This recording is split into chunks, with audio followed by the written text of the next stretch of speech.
or more good quality than this in the coastal belt. So we are introducing so DCCD taking a lot of efforts in introducing the non-traditional area also.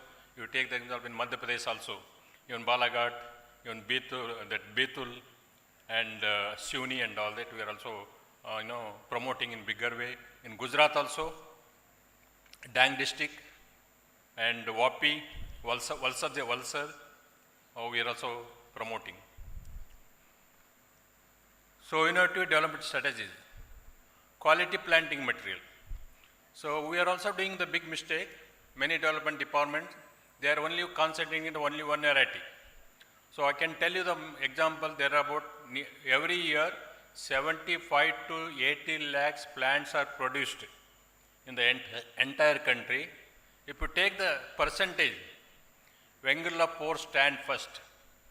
So nearly about 50 lakhs crops are produced only from the Vengurla pore variety. So that is why I request all the development department, at least you recommend minimum 2 varieties. If one variety fails, definitely another variety they can taken care of. So that is why you select a good planting material, minimum 6 months age, and take 2 to 3 varieties. Then high density concept. Minimum high density, you can say that you cannot go for 4 by 4 meter. You can just tell that farmers you adopt 625 plant per hectare, then after 6 years you cut down some plants and all that. So practically feasible, adopt, we are technology we have to adopt, because it is not intensive cultivation is going on in cashew. So you have to think the farmers, what type of farmers cashew is being cultivated. This is mainly marginal farmers. That is why the economic conditions of the farmers are not good enough. So that is why we have to think about the farmers' nature and also this most favorable planting density for the farming community. Then concentrated cluster approach. So very, very big state, you take Andhra Pradesh, Odisha, Karnataka, Maharashtra, instead of going for 8 to 10 districts, at least you concentrate in 3 districts, then rotate every 3 years.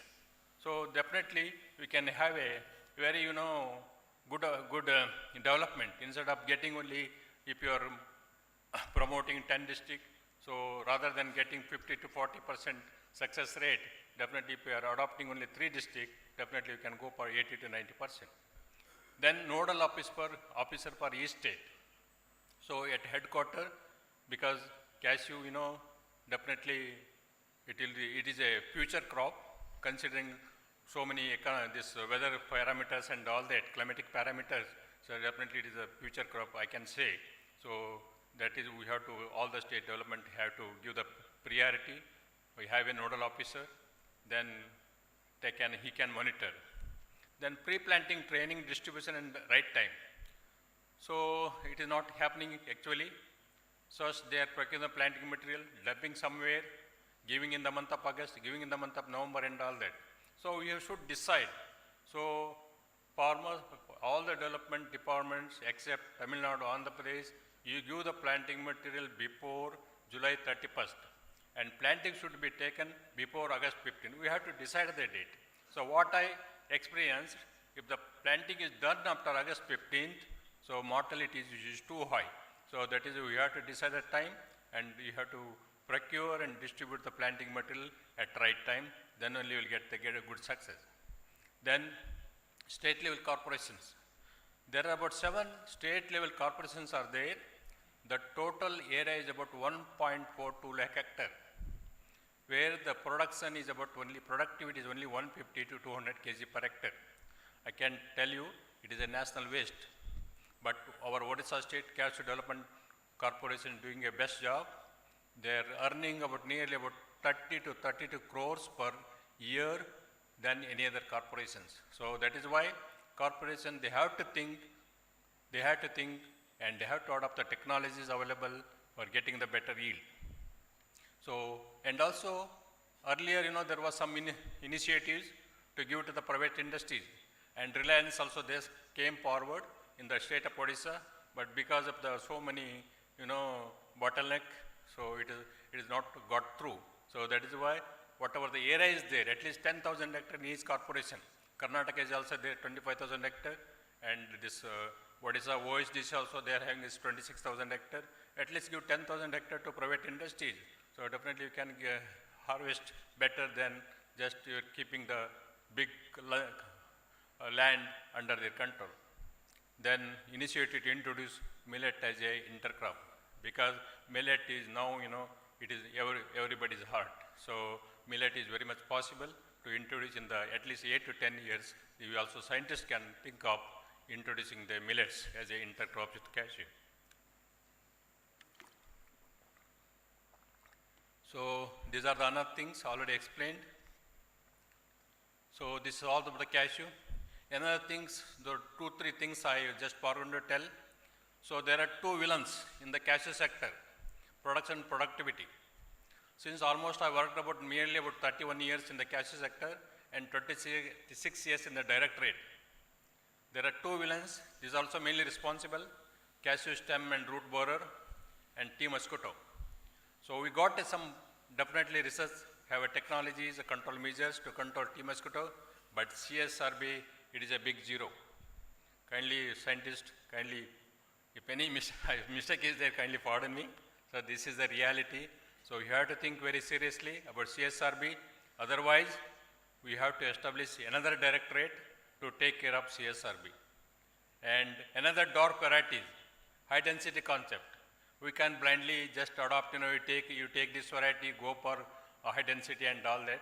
So that is also these dwarf varieties, as well as this control of stem and root borer is very much important to go further and to achieve best results in the cashew. This is all about cashews in India. Thank you. Thank you.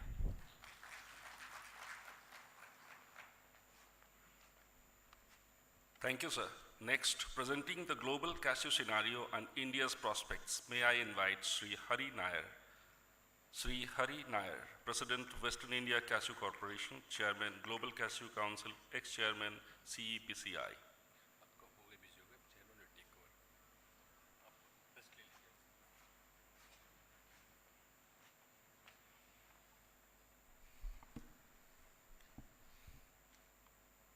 Thank you, and thank you, sirs, for inviting me to this August gathering. It's a pleasure to be with you. I think the last time I addressed the DCCD officially was more than 10 years ago, and things have changed, but things have not changed. I think that's what we can say about the cashew sector.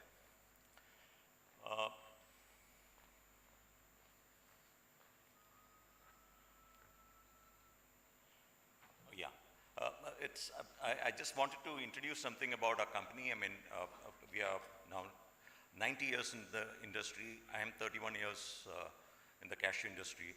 And we focus on value addition, and about more than 90% of value-added cashews, that is cashews in consumer packs and cashews in roasted condition exported from India, is done by our company right now. We have a US brand which is called Karma, and Karma has been, has done exceedingly well in the US, and it was part of the Grammy Awards for the last 3 or 4 years, and part of the Oscar kit bag last year also. We also supply, food ingredient products from cashews to various multinationals, and we have developed, about 12 years ago, we developed a pasteurization program, validated a step to reduce pathogens in cashews because it is being used for in products where pathogens is a problem. Our company developed the flexible pouch packing in 1999. We got an award from the Ministry of Commerce, the Indian Institute of Packaging for doing so. And that is the main packaging standard for cashews right now. And I have been the chairman of the Cashew Promotion Council, and I'm currently the chairman of the Global Cashew Council, which has been set up by the International Nut Council.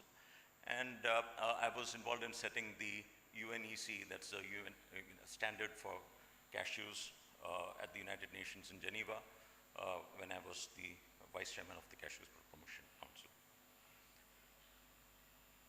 The The next slide, please.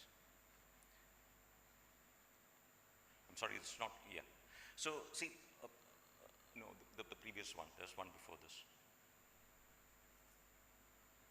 Yeah, so see, the most important thing, when you look at it on a long-term basis is that there are favorable trends which drive demand for cashews. Say 30 years ago, I mean, in the 1990s, people were saying that cashews are high in fat, and fat was the enemy. And they were saying that, like, you should not eat things like cashews. That has completely changed. Right now, a big research finding in the United States says that usage of nuts significantly reduce mortality among people, and including things like diabetes, cancer, heart disease, etc. And this is actually from a research which is done in the United States. There's a lot of research which has actually come out, and there are favorable trends which drive cashews, trend towards less processed food, trend towards replacing animal protein with plant protein. Then, and part of that is, dairy substitute. In dairy substitutes, the biggest product now is oats, but, almonds has actually come after that. And cashews is actually, with this pleasant, neutral taste. Cashew milk is actually a very good substitute. There's a lot of cashew cheese being made in Europe and America, which is actually being used by people with problems with dairy. And there's a trend towards, carbohydrate minimization, low-carb diets. This has been there for almost 15 years now, and that it continues. And in India, the demand has grown phenomenally due to the economic growth and the growth of healthy snacking. Next slide. Yeah.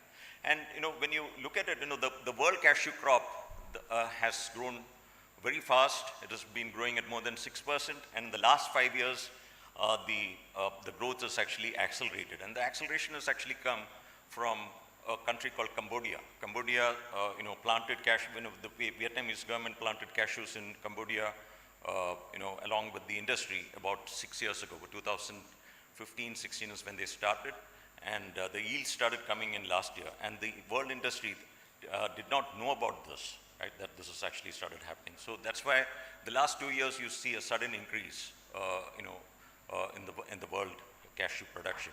Cambodia, 2 years ago, that is in 2021, they reported a crop of 1 million tons. That means more than India. But last year the number is about 500 and something thousand tons.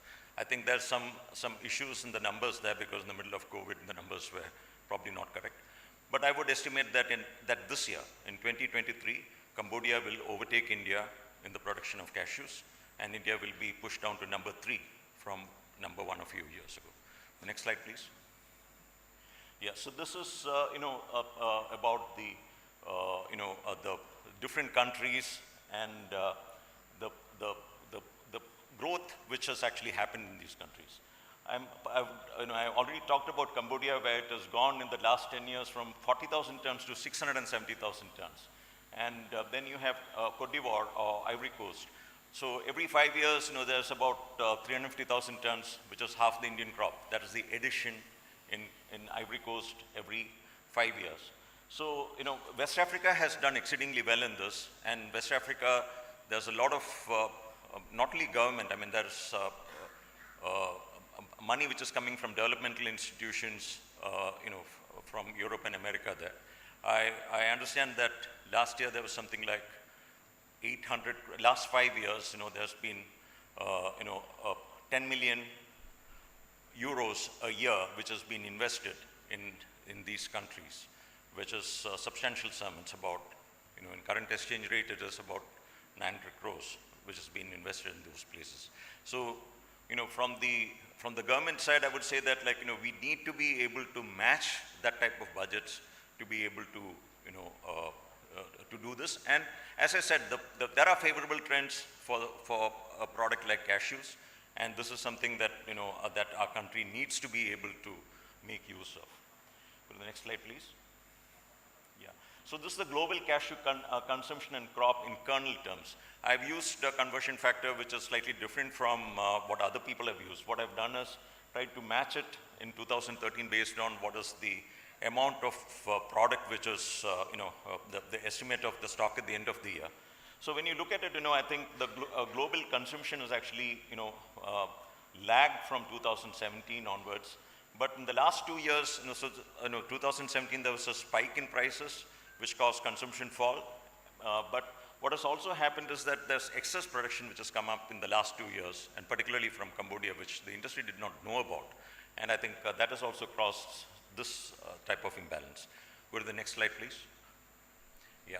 So when you look at the price movement, I think 2017, the price went to about $5 per kilo, which is unsustainable in today's condition. I mean, basically, most of,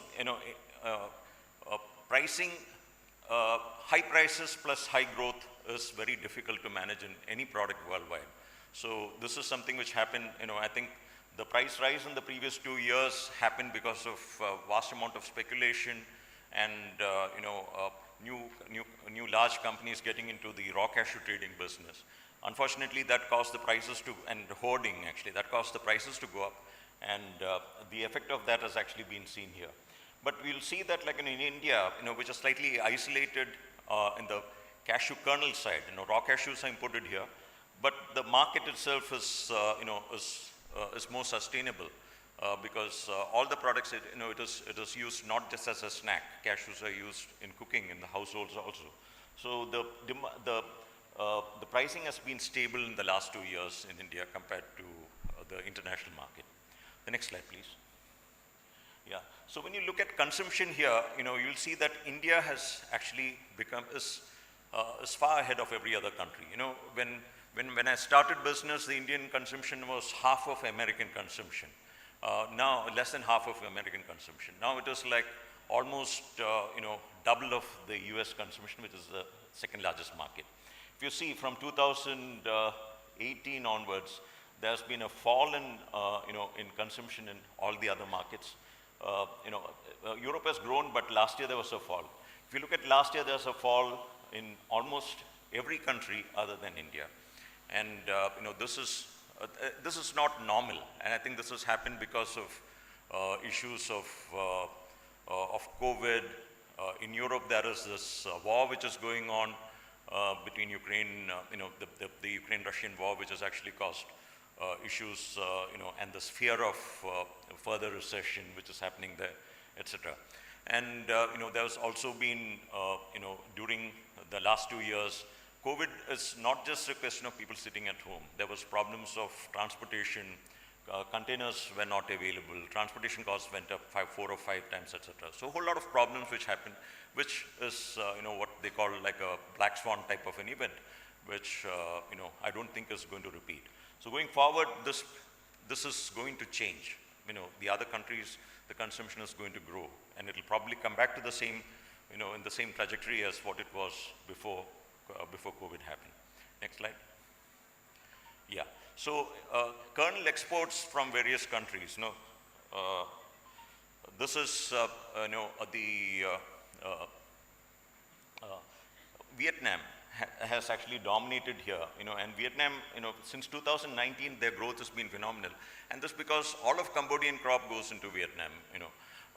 But if you look at, West Africa is the other other place where this has happened. There are some large plantations which have come up there, and this is because mechanization has actually enabled this, and large factories can do this.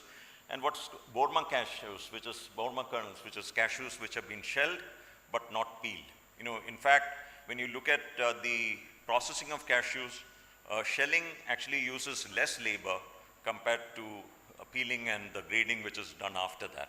So a lot of the, and Africa does not have labor generally. So a lot of the cashews from there are exported in many places from there to, to Vietnam.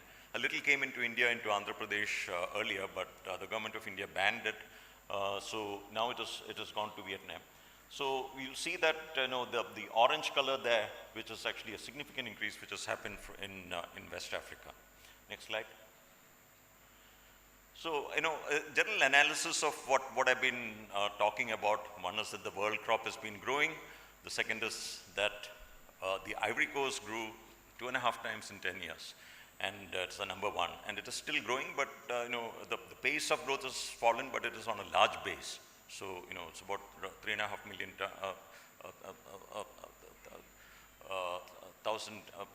350,000 tons every 5 years is the growth which is happening there. Cambodia has grown phenomenally, and the market has not absorbed the last 2 years increase, and this will actually cause this year and going into next year there will be demand issues in cashews. But I guess from 2024 onwards it will change. The consumption is low in US, Europe, Middle East and China, as I've shown you, but demand is expected to pick up. And India consumes about 35% of the world crop, and the usage is growing at about 8%. It is growing faster than what is actually happening in the world consumption. And the Indian export has halved. Actually it is more than halved. It has halved in the last 5-6 years, but actually, we had the highest number we had was 131,000 tons in 2014, and now we're talking about less than 50,000 tons. So it's a huge fall in Indian export, and this is something to do with competitiveness. The next one. So the global processing of cashews in different countries. Vietnam and India. So in 2016, India was very close to Vietnam, and in 2022 we have actually grown. So this has happened because because last year we imported a lot of cashews. All the numbers that I'm presenting is calendar year. It is not the Indian financial year. So in 2022 there's been a growth here, but you'll see that actually there's a drop which is shown there, but this is actually the availability of nuts for processing, which is the raw cashews plus the import. We cannot measure the amount which has actually been processed. So I would think that last year in 2021 there was an excess in Vietnam which got processed in 2022, or there's still product which is raw material which is available there for processing, and it's the same in India. Because the growth which has happened, I don't think all of that could have been processed this year, and there seems to be stock from 2022 going into the Indian crop this year. Next one, please. Yeah. So Indian processing, when you look at it, this is something like a balance sheet, looking at the what has happened, etc., and how we try to calculate the estimated consumption in India. So we last year India imported a large large volume, and this can actually continue because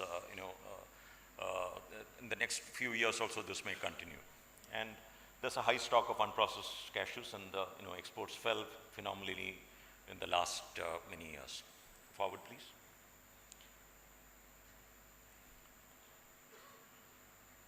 Yeah. So when you look at the processing industry itself, what is it that how do we compare with the other major processors? Brazil used to be the competition 25 years ago, but they have almost disappeared from the market.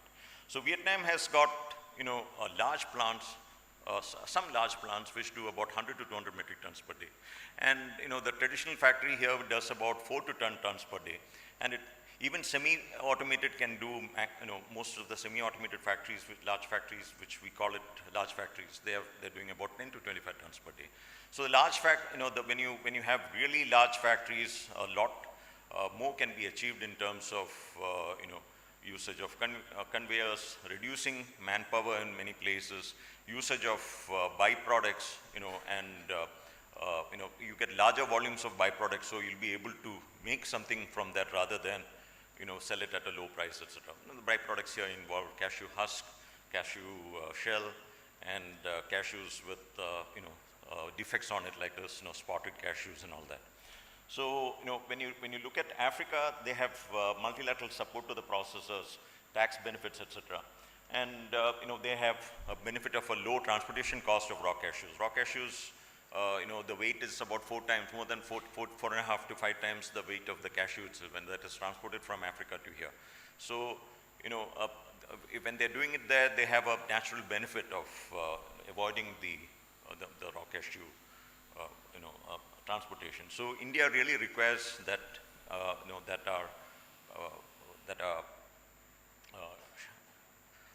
raw material availability actually goes up.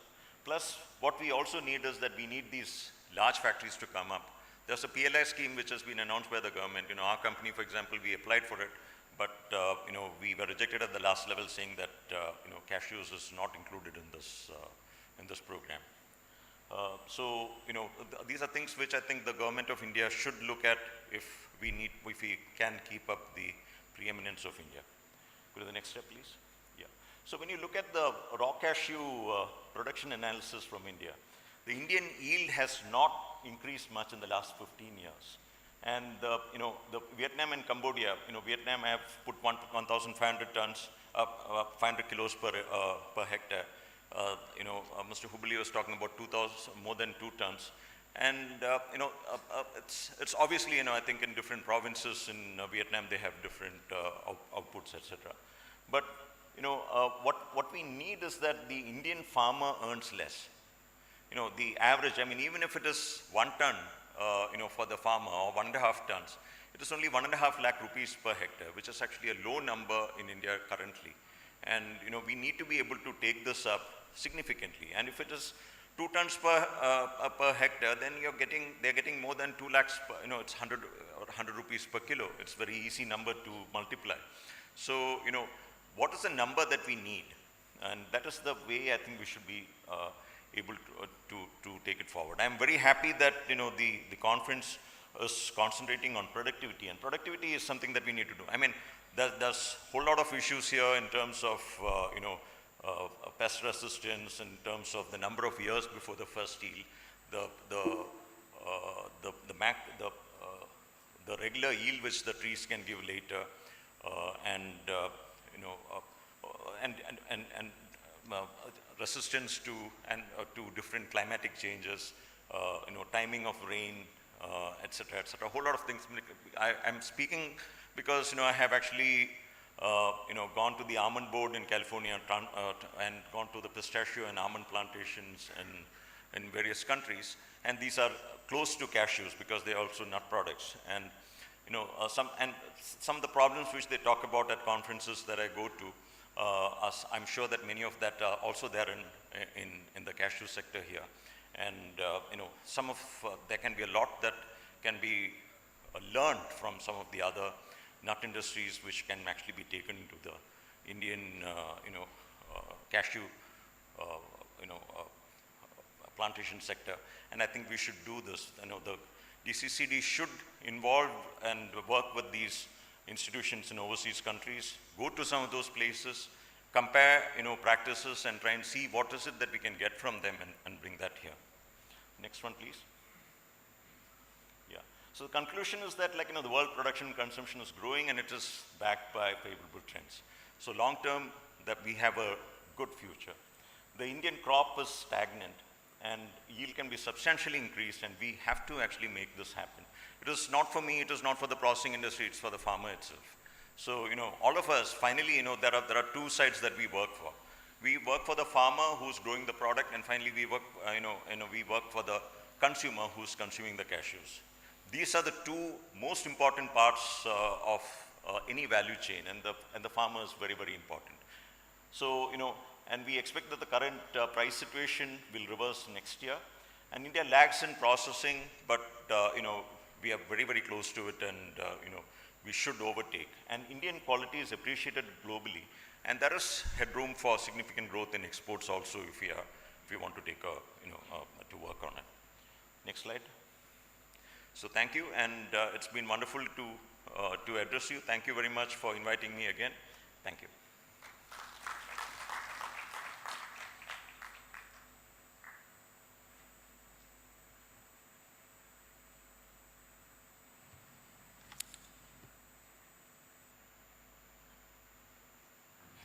Hello.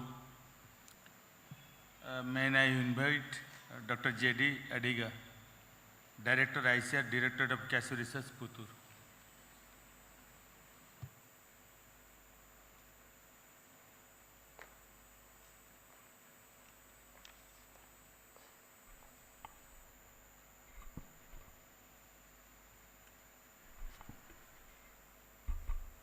Good afternoon to all.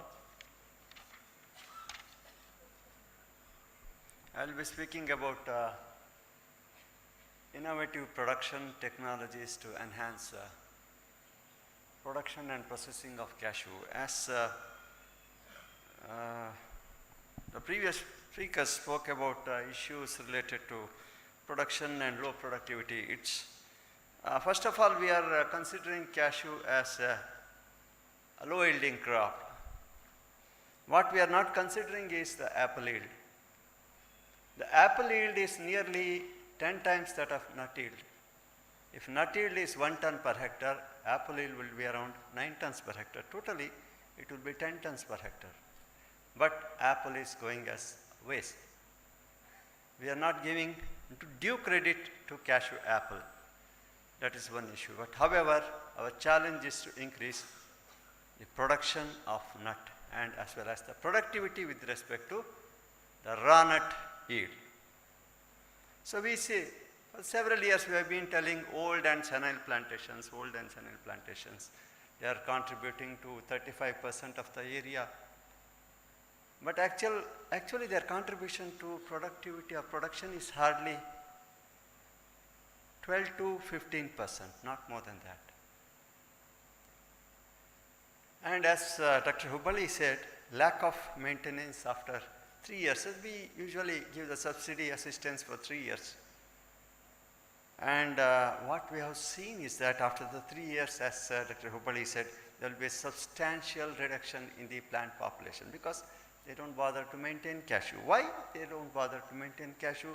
Because the maintenance and management is price driven. Selection of the land, management practices. We are not giving a good land for cashew. Whenever we have a productive land, we prefer areca nut over cashew. And sometimes rubber over cashew, mango over cashew. We are not giving a productive land for cashew. And we are again blaming low yield. We are not getting higher yield.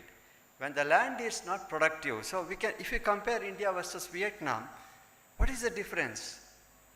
Vietnam, the total area of cashew is less and it is a recent plantation and that too, they planted on a fertile land. So India, we have been cultivating cashew for several years, several decades. It was introduced as a crop to arrest soil erosion on a marginal land.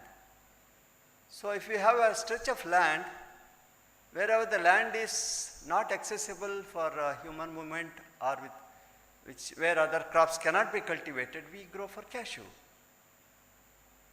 So this low fertility is the major reason. And another thing is, we don't care for cashew plantation. We go only to pick the nuts. No management, as Dr. Hubali said, CSRB big zero. Why big zero? It's not an acceptable terminology because we are neglecting the plantation. We are not at all going towards the plantations. We remove the plant. We see the plantation only when the plant is dead. Then TMB, yes, we are at developing a pheromone technology for TMB. Our entomologists are working day and night to develop a pheromone technology for TMB. And we are also recommending newer chemicals for the management of CSRB. And high density planting is another thing. We are recommending high density planting irrespective of the farmers. That's one thing why. Yes, as Dr. Hubali said, definitely it has got a potential if the farmer is interested and if he takes care of all management practices as suggested by us, and including a selection of a variety. As I said, it's a price-driven approach. If the price is less for cashew, don't fertilize cashew, don't spray pesticides, simply go and pick the nuts and say, when the cashew prices went up to 200 rupees a kilo, there's a huge demand for planting material. They are applying fertilizers, they are giving all the pest control measures, CSRB, TMB, everything was taken care when the price was high. When the price goes down, the same farmer will not care much for cashew. He looks at areca nut. how to take care of leaf spot disease, Koleroga for arecanut. So, the vagaries of climate also have played a role in cashew for the last 2 to 3 years. The flowering season coinciding with rain, a prolonged rain, very high temperatures coupled with the rainfall.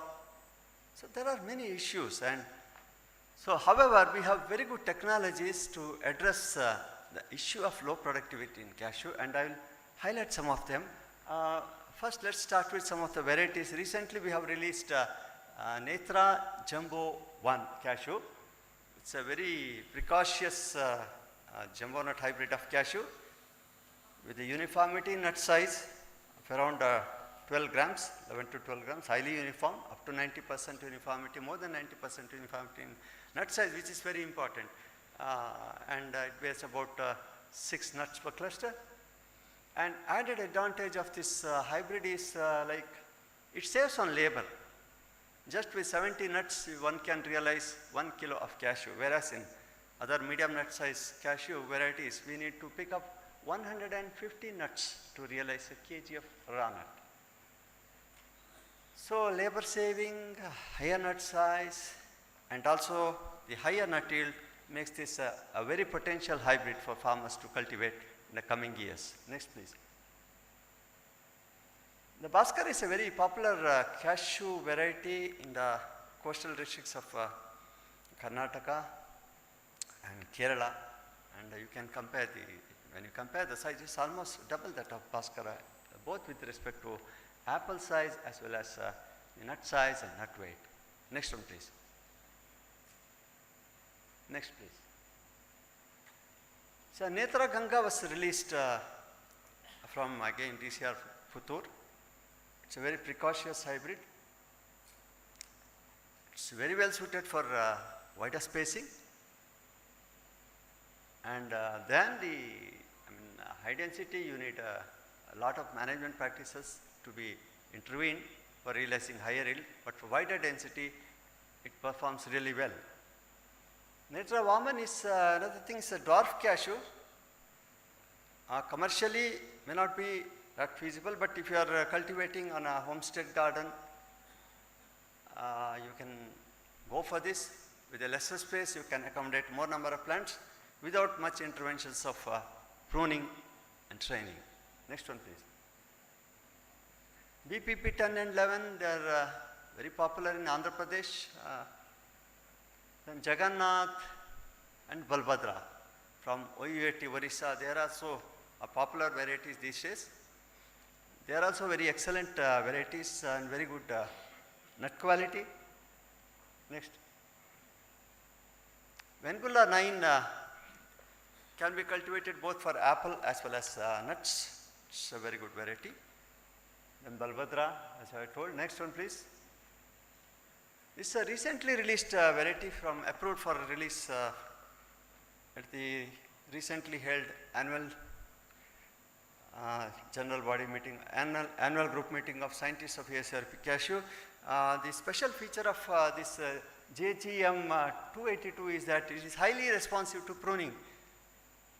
To whatever extent you prune, it flowers, it produces flowers. Not all varieties perform like this.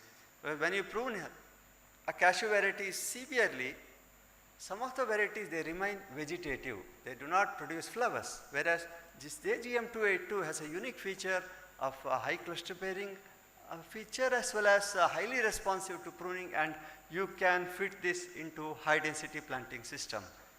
This is one variety which has got a lot of potential and which has been released hardly 10 days ago. Next one please. OUAT Kalinga Cashew 1, as Vice Chancellor of OUAT said, this is also been approved for release, which is a very good variety and having a kernel grade of W180, and the season in which it flowers has an added advantage, wherein a TMB population will be less, and with lesser number of sprays you can cultivate this variety. Next one please. Ultra high density planting of cashew. Here the precautions are very necessary. One is variety specific. you cannot recommend all varieties for ultra density planting system. Another one, only if the farmer is able to manage all intensive practices. This ultra density is a very potential technology only if a farmer responds properly towards management of the ultra density planting system. And we have also standardized recently the fertilizer dosage for ultra density planting system. It is not similar to the normal density that we have standardized to realize a yield up to 2.5 kilo per plant. VRI3 is the most suitable variety as we have seen over the years, and it has been practiced in Malnad tracts of Karnataka, and this is the 6th year running, and we have seen the farmers who are given intensive care are very successful with VRI3 variety under ultra density planting system, and they are realizing up to 4 kilo per plant, 4 kilo plant, and realizing a yield of more than 4 tons per hectare. This is the 6th year. Next please. So comparison, as you seen, because of higher plant population, productivity per unit area will be higher. As we have said, through this technology we can realize up to 4 tons per hectare. Next please. Fertilizer recommendation, as you all know, now drip irrigation and drip fertigation can reduce the fertilizer requirement by 50%. That we have already standardized, and we have also developed a software, mobile software for fertilizer application program. Next. The canopy management, proper canopy management contributes up to 25% of the yield, which most of the farmers are neglecting. So why they are neglecting? As I said, it's again a price issue. If you are getting a better price for cashew, they can even go for canopy management. Canopy management is again, as I said, it's you need both common sense as well as the technology. Next please. Age of the crop, growth habit, the varieties, location and cultivation practices. See, when you start canopy management right from the beginning of orchard life, definitely you can give a better shape to ensure better movement of light even inside the canopy, and also better aeration to reduce the buildup of pests and to increase the flower production. So this is the main advantage of canopy management in cashew. So there are 2 types of pruning again, leader shoot pruning and lateral shoot pruning. Next one please. So intensive and extensive branching habits. As you see, VRI3 has got intensive branching habit wherein you can expect better response to pruning, whereas extensive branching habit plants, they differentially respond to the extent of pruning. Next one please. So yield increase has been well documented right from 1987 up to 2020. So we have standardized, this standardization should be location specific as well as variety specific. We cannot give a blanket recommendation for pruning in cashew because Bhaskara responds differently to pruning and VRI3 respond differently to pruning, and the extent of pruning and the month of pruning. This is very, very important in standardizing pruning for cashew. Next. As I said, for Bhaskara variety, we have found that September month is the ideal month, and the extent of pruning should be only 25%, that too lateral shoots. If you go for a leader shoot pruning in Bhaskara, Bhaskara will not lead to flower production. It remains as vegetative when you go for a leader shoot pruning. Whereas for VRI3, you can go for leader shoot pruning. So this kind of a technology should percolate even to the end user, then definitely he can realize better yield through canopy management. Next. Next one please. This is a rejuvenation through top working. Now the major issue is here. After top working, you should closely watch the plants for CSRB. Next please. So now if a farmer is unable to have a look at the plantation, then better he should not go for top working. He should go for replanting, because top working is a technique wherein after top working you should monitor the plants for infestation by CSRB till the branches are properly developed. Next one please. So coming to pest and disease management, we are recommending better chemicals for management of TFB and also for CSRB, which my colleague Dr. Ravi Prasad will deliberate upon tomorrow. Next please. Next one.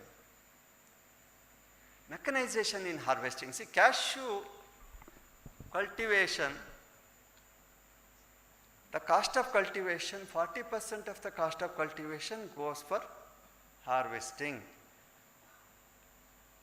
This is a major issue when you work out the economics in cashew. When the 40% of the cultivation cost goes towards picking of the nuts, it's time to develop some machines wherein the harvesting efficiency improves. So keeping this in mind, ICR Directorate of Cashew Research has developed a prototype of pole type harvester in cashew with mechanization. And also we are going to integrate electronic system also to improve the efficiency of harvesting. So here one person can pick about normally under manual method of harvesting in a season, he can collect about 50 kgs of raw nuts, but here we can collect about including nut and apple about 40 kg per hour. 40 kg per hour. So this is the improvement we have made in reducing the drudgery on picking as well as enhancing the harvesting efficiency in cashew. And another advantage here is that we can get blemish-free apples through these harvesters. Those apples can be easily utilized for value addition. So otherwise the moment fruit falls down, it breaks, the outer skin is very thin, it breaks and the decay and rotting starts. But whereas here you can collect blemish-free apples. That is the single most advantage of this gadget. Next please. So we have also introduced drone technology for the first time in ICR at ICR Directorate of Cashew Research, and this will reduce the requirement of the spray chemical, and 1 acre can be covered in just 30 minutes using drones. And we need around hardly 30 liters of water to cover 1 acre. Whereas in the traditional method, we need 300 liters of water to cover 1 acre area.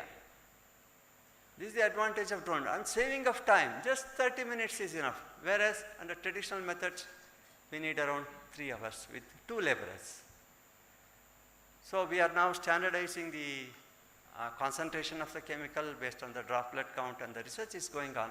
And definitely this drone technology as well as mechanization of harvesting are the 2 tools will definitely generate higher income for cashew farmers in days to come. And also we are in the process of developing a gadget for separating nuts from apple without much blemishes on the apple.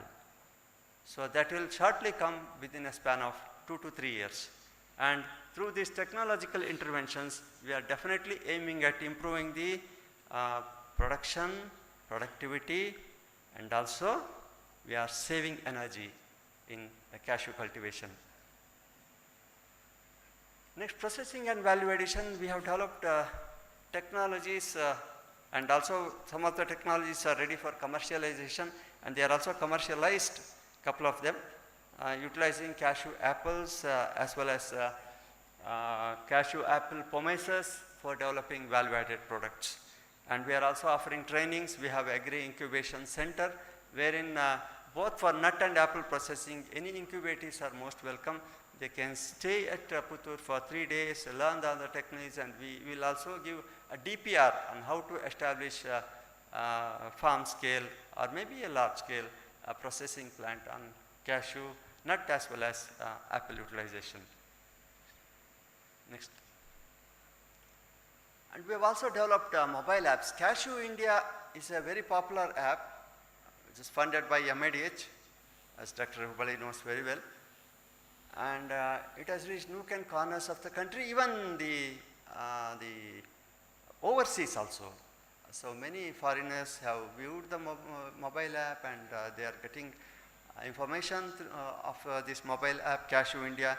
And recently we have developed Cashew Protect, another artificial intelligence based mobile app which a farmer can download to his mobile, and he can diagnose the pest and disease to himself. And if he is confused about the diagnosis, he can forward that picture to the scientists at DCR, and they will solve the problems through mobile only. So no need of, he can quickly take up sprays based on the identification of the pest or a disease. Next. Thank you. Thank you very much for giving me an opportunity.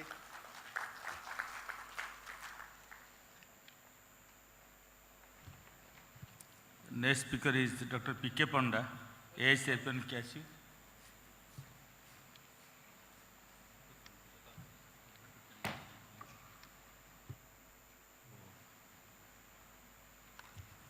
Oh, we are not acknowledged previous presenter. So we are highly delighted to have Dr. Sri Hari Nair, President Global Cashew Council. So he just 3 days back only he came from USA, and he was one of the most experienced man in processing, export, and each and everything. When I requested, so he came. Really, we are very grateful to you, sir. So I know you very well since from 26 years. So another also Dr. J. Dinakar Adiga. So we are also thankful to you, sir, giving a elaborative technologies available in the cashew research. But only problem is with, adoption and penetration of the technology. That is the two main issues. So we have to, development department, they have to take more initiatives in order to take the technologies to the farming community. And what I request all the delegates, kindly don't sit idle, because I've seen many people more experienced. Please ask some questions. Then, you'll have, that will definitely lively. We should make lively session. Simply just sit and watch. So they'll not serve the purpose. Please ask whatever is in your mind. Please ask the questions. It is good for the others to understand and to learn something from few people.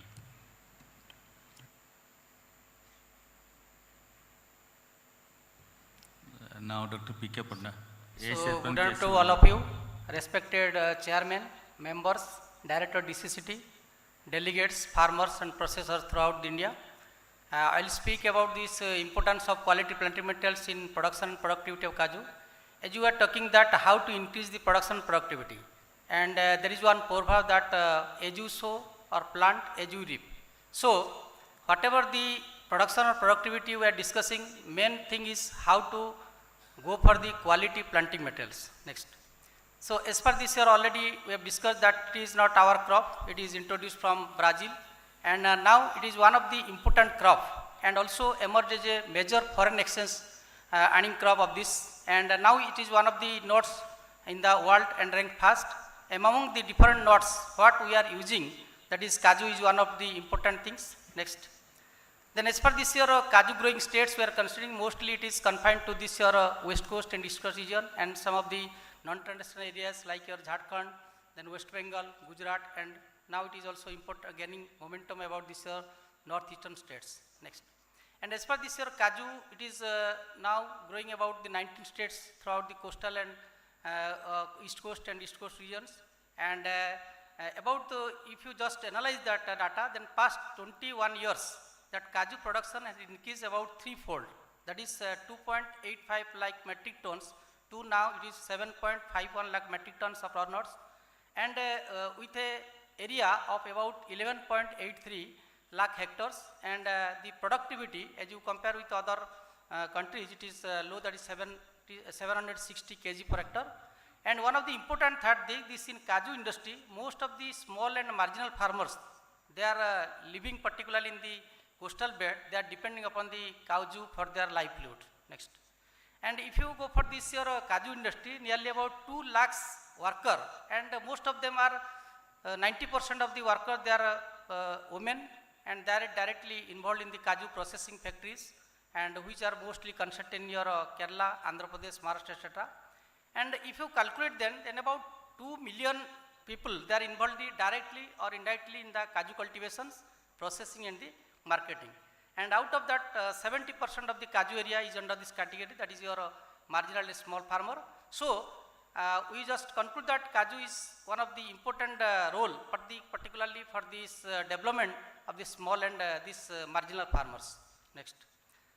Then if you go for the statistics, then Excuse me, Panda Sahab. Kindly, basic information, kindly, we already told. Sir. Kindly switch on to Okay, sir. quality Thank- of planting okay. method, please. Next. Another that men wipe gap of potential productivity and productivity is there, that is mainly already Dr. Hubali sir and Dr. Adiga said that's seedling origins most of the, and also this now we are having least productives. Next. Then how to get already discussed varieties, then planting materials, then the practice, canopy management, pest and products, then you have to take next. Then we will discuss about this quality planting material. Actually, previously we are going about this seedling propagation. Now we are concerned on this vegetative propagation. There are different type of advantages regarding this vegetative propagation as you go for this grafted plants of high yielding varieties. Next. And after analyzing of different types of vegetative propagation, it has been observed that the softwood grafting was found the most commercially feasible and successful propagation methods in Cashew.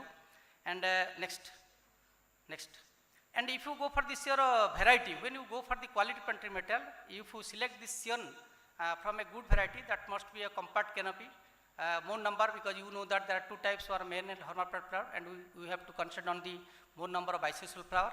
Then there should be 6 to 8 number of knots per nickel, and not weight. When we select this variety, Sion of a good variety, that should be of more than 7 gram. Selling percentage will be to more than 28%, and yield automatically that should be 2 tons per hectares. Next.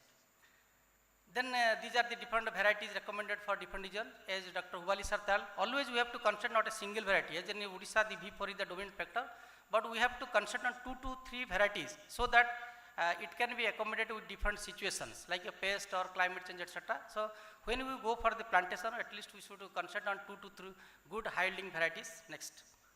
Then these are the different recommended Cashew varieties for our Odisha is concerned. Next. Then what should be the standards of the softwood grafting? As you know that softwood grafting method, and this raising of rootstock, generally we are using this polythene bags, and the size of the polythene bag, then age of the root should be 45 to 60 days, then age of the Sion 3 to 5 months, then this foliage, it should be healthy and green. Next. Then there should not be any pest and disease problem. Then generally we are doing this grafting method, particularly preferably to June and September, this percentage of success is very high. And then always you have to, after this grafting, you have to kept in the shade condition, so that it will be success is more. Next. Then as per this year, that is more important one is called the rootstock, and that is the Sion bank. But everybody should most concentrate on this Sion bank, because we have to take this good variety from this year Sion bank. That should Sion bank is most important, and it should be of the recommended varieties of the particular regions. You have to establish one Sion bank, and that should be close, that should be planted in a close spacing, that is 4 meter in 4 meter, because our objective is to how to get the more Sion from the Sion bank. And as per this recommended package practices, like your Cashew crop, we have to also go for the manuring, fertilizer, irrigation, etc. Generally, when the flowering season there, we have to remove the funicle, so that more number of heated shoots will come, and it will be very much useful for the getting the more Sion banks. Next. Then these are the Cashew Sion bank. We have to maintain the Cashew bank. Then another thing is the rootstock. For rootstock, we have to select this year, because these rootstocks are mostly, they are developed from this year seed nut, that should be harvested from the peak harvest, particularly February to May, and it should be dried well before putting in the soils, and generally 7 to 8 gram seed nuts should be used for this rootstock purposes. Next. Then preparation of potting mixture, that is one type, because you have to provide this good soil condition or the nutrients from this your rootstock, then also grafted plant. So particularly this red soil, sand, FIM, that should be mixed very in well proportions. Next. Then raising of the rootstock, that is most important, because our objective is to how to raise this healthy rootstock. Then only we have to go for the grafting and we will get a good planting materials.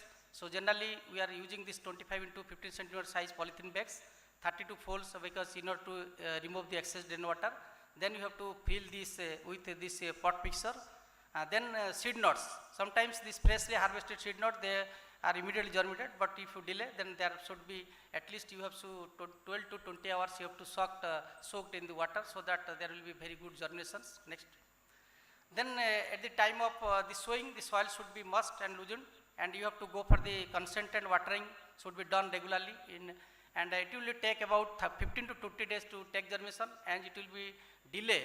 Then generally freshly harvested seed, and if you will be delay, then it will take more times, and generally in monsoon season 8 to 10 days you will get this freshly harvested, you will get this your seedlings. Next.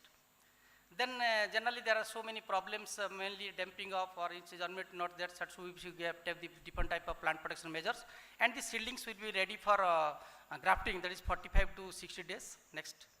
Then another thing is how to go for the collection of the scion. That is most important, because our objective is to how to raise a good planting metal of the high yielding varieties.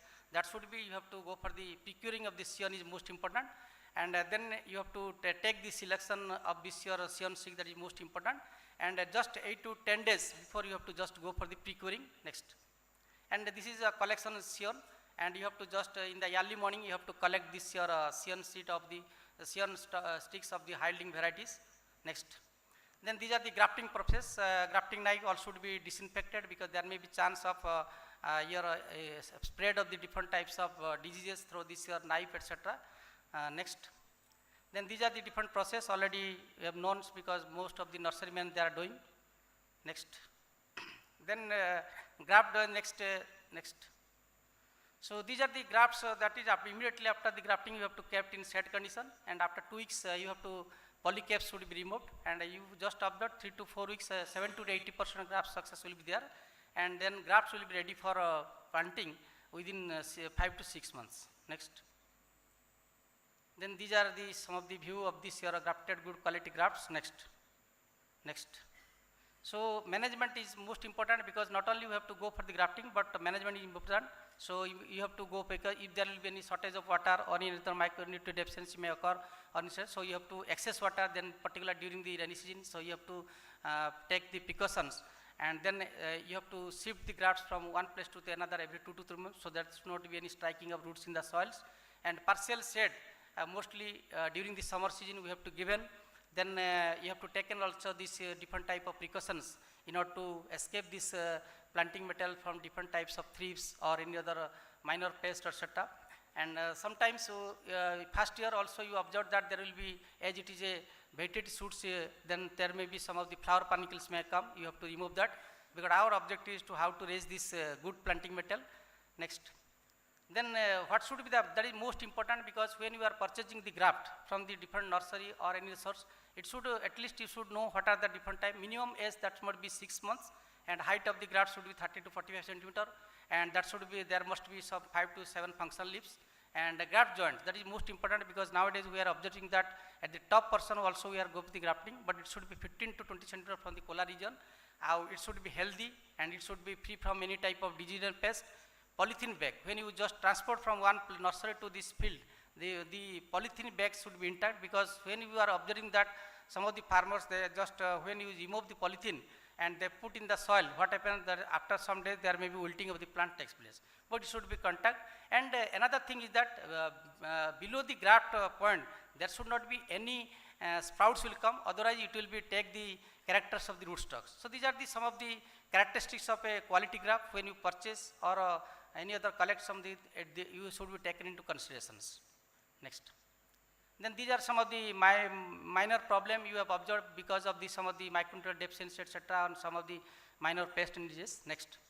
Then another thing is how to control. This is the major issue, because we are raising different type of nursery, and how to control, because our objective is to how to raise the quality plant material. That's why there must be for successive and remunerative production, two things. One is you have to raise the healthy plant, third is your good quality. And nowadays, different nurseries are maintained by different types of government department, then state agriculture university, KVKs, then private nurserymen. But majority of the nurserymen, they have followed the traditional methods. But now, in order to raise this quality planting material or good quality material, we have to modernize the nursery with effective quality control, so that this production and the sale of genuine and healthy and this quality planting materials should be free from any type of disease and pest. That is one of the most important aspect. Next. Then another thing is that there are just some of the fruit nursery acts in some of the states. They are following, but some of the states are. So it should be regulating the quality and sale of the planting material. That must be fruit nursery acts. And another thing is that for quality planting material production, that must be professionally qualified and competent manpower is needed, because all are doing, but in order to raise this quality planting material, it should be professionally qualified and competent. That is most important. And also, you have to procedure, there must be some procedure to develop, so that this each input to be used in the nursery, that must be some specific standard. Whatever the polythene or polybag, etc., or whatever the things you are doing, that should be more specific standards. Next. Then another thing is that that should be maintained, that this each nursery, whether it may be private or government and thing, that should be maintained, particularly either computer or record, etc., it should be maintained properly. Then there must be some continuous and effective coordination with different type of organization. What are the different type of latest technology in developing this quality planting material, as like other crops like fruits, vegetables, or plantation crops, etc. So in Kaji, there should be most coordination between the different organizations about the latest technology that should be, so that we can produce this good quality planting material. Next. Then another thing is that how to strategy for addressing the challenges. To meet the requirement, main thing is how to establish nursery. Public and private sector should be given priority by providing some of the assistance, because most of the private farmers, they are interested, but they are not, because they are not getting some of the finance material. So it should be given some financial, so that so many private entrepreneurs, they come forward to establish this nursery. Then another is that this availability of the quality planting material. We are producing a lot of material, but it will be reached to the farmers, good quality planting material. That is one of the things.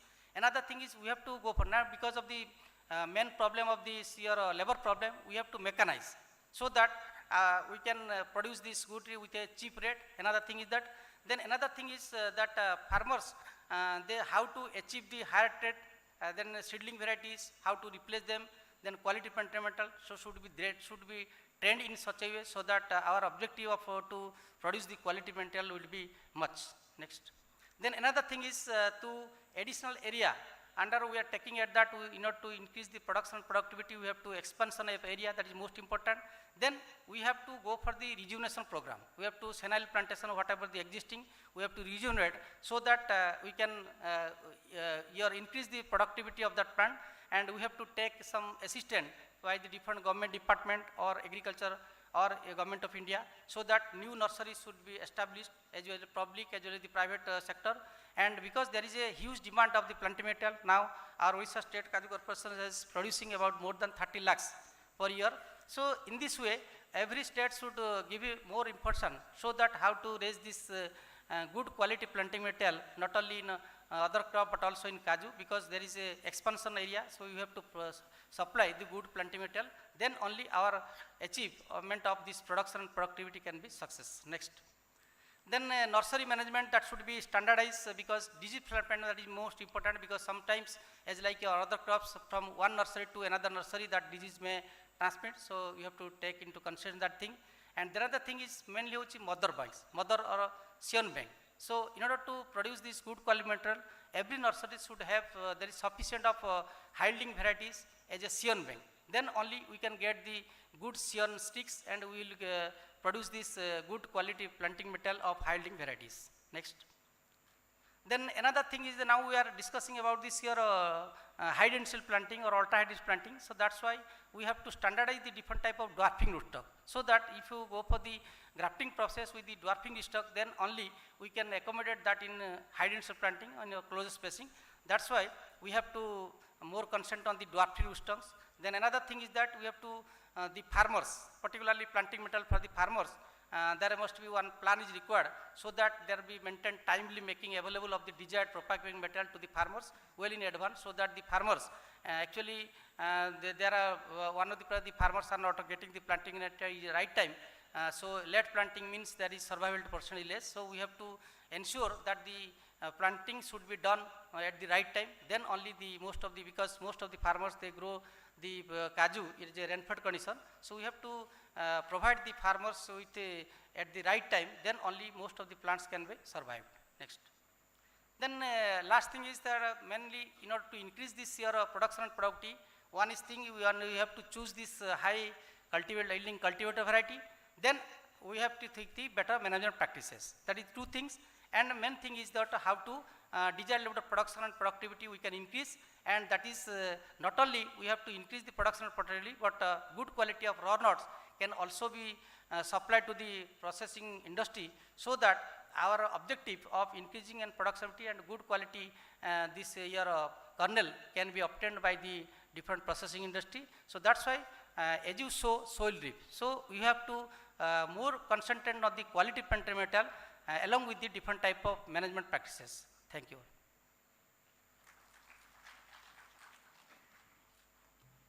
Panda Sahab, can you recommend only minimum 6 months or 4 months or even 1 year?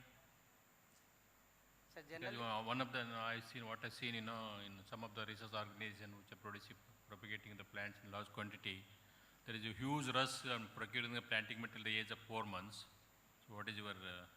sir, minimum 6 months will be survivability percentage is more, sir. Director साहब बोलना चाहेंगे तो DCR Puttur.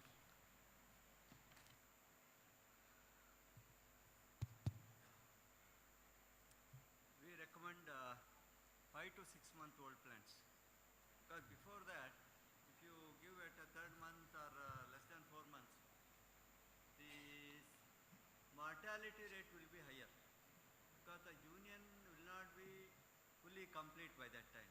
The graft union and the translocation of water as well as other minerals from rootstock to scion will be complete only by the 5th month. So we recommend 5 to 6 month old.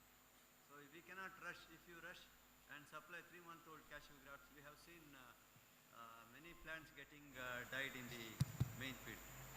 Thank you, sir. Another thing, sir, you have just told that in recent annual group meeting you have released 2 varieties, Kalinga as well as another variety. Can you take up some demonstrate in the farmers field, at least 25 units each, OUAT and DCR Puttur? Yeah, definitely. Yeah, if you're ready now, just we can take up, make a plan. I will have a discussion with both the scientists. Okay, sir. Okay. Thank you. OUAT.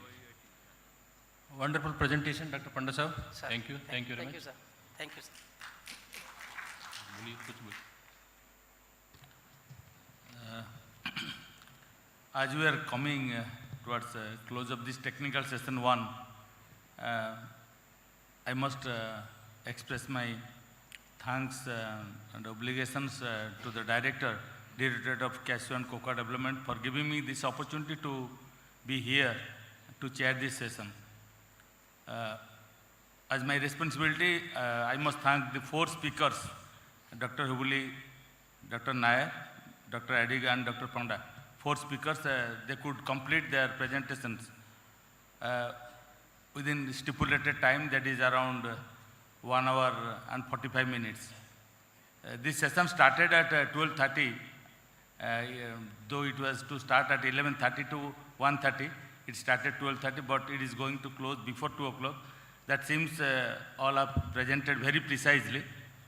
To start with, Dr. Hubli gave the entire scenario, Indian scenario of cashew nut cultivation, challenges, opportunities and status, everything in a nice manner. Dr. Nair gave the global cashew nut scenario, that is how India is moving with respect to cashew nut production and quality, processing, everything in comparison to other countries like Vietnam, Cambodia and so. Dr. Adiga, Director ICR, Directorate of Cashew Research, he gave an account of the entire picture, how to increase the production and productivity, simultaneously reducing the cost of cultivation. And that touched me because I am a man of agriculture engineering, so I will be give my impression at the end. Then Dr. Ponda discussed about the quality planting material, the establishment of Sion Bank, then rootstock and grafting, everything about which I am really empowered with a lot of knowledge. To be very frank with these 4 presentations, I am empowered with a lot of knowledge with respect to Cashew, with which I had a very strong relation since 2002.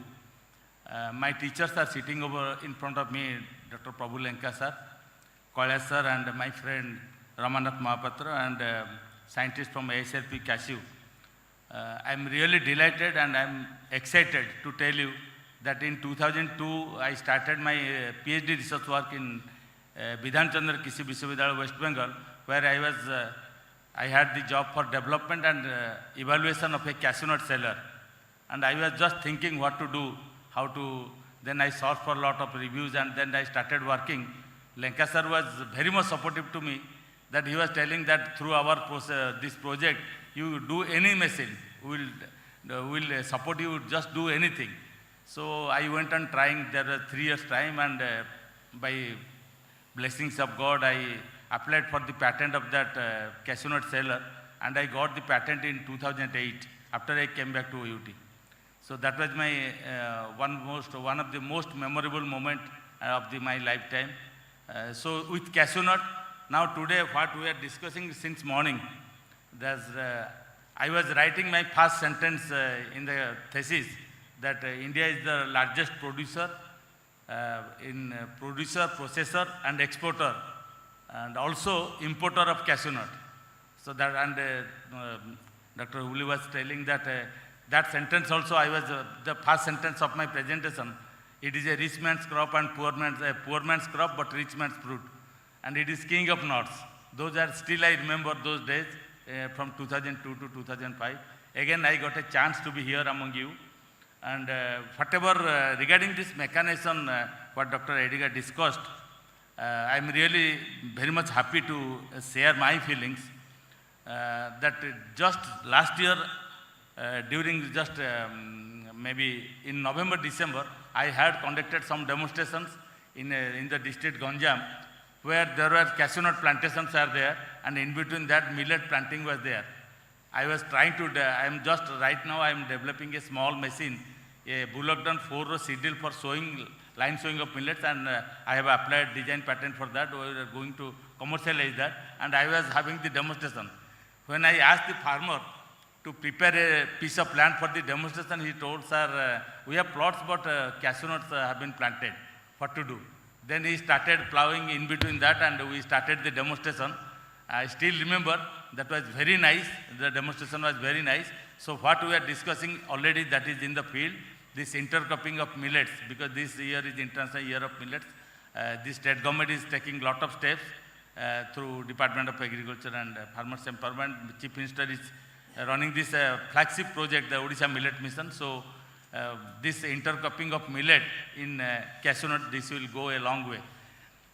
Regarding this application of drone, as you are telling, it will take around 30 minutes or so. For I hope still it will take less time, maybe 15-20 minutes.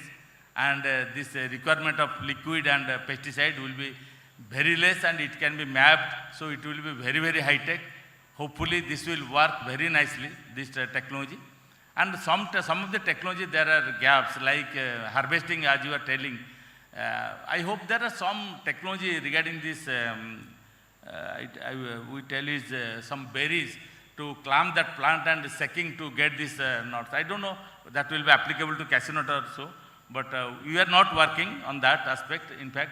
So we have got a project in our university, AICRP, on post-harvest engineering technology. There, I think 7-8 years back, we had RTS on this cashew apple. And they are they have developed the protocol and all that. And hopefully in near future with AICRP Cashew and AICRP post-harvest and engineering and technology, in the university we can come up with some of the also products, that I hope so. Lastly, I feel extremely happy and privileged to be here for giving me this opportunity, because I think 6-7 days back when director rang me to chair one session, I thought immediately what to tell and where to. But once coming over to this place, I still remember 20 years back when I started my PhD, and I was thinking collecting materials on cashew nut. Now again I got a scope to be amongst all the genius scientists and farmers friends who are sitting in front of me. I feel extremely delighted and satisfied. I am really obliged for giving me this opportunity. Thank you very much. Thank you very much, sir. Really, when I called him over phone only, I never seen him to take the responsibility. So we are really grateful to you. Now it is time to hand over the mementos to our great speakers. I request Subhash Chandra Maharana, Chairman OSTC, to come on the dais and hand over mementos to research speaker, please. Many delegates, just keeping quiet. I think you got some issues. Maybe we must be hungry. At least after taking lunch, you should ask the questions. Okay, please.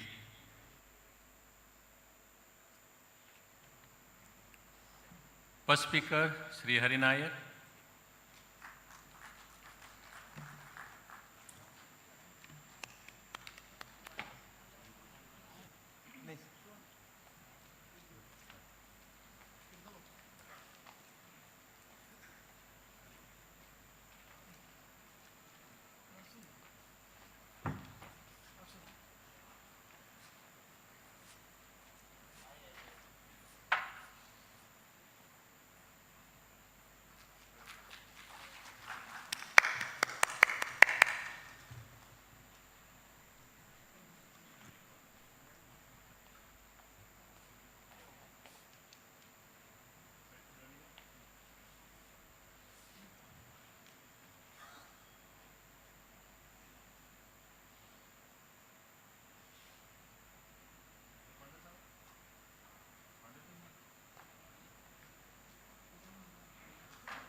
Reassembled after 30 minutes.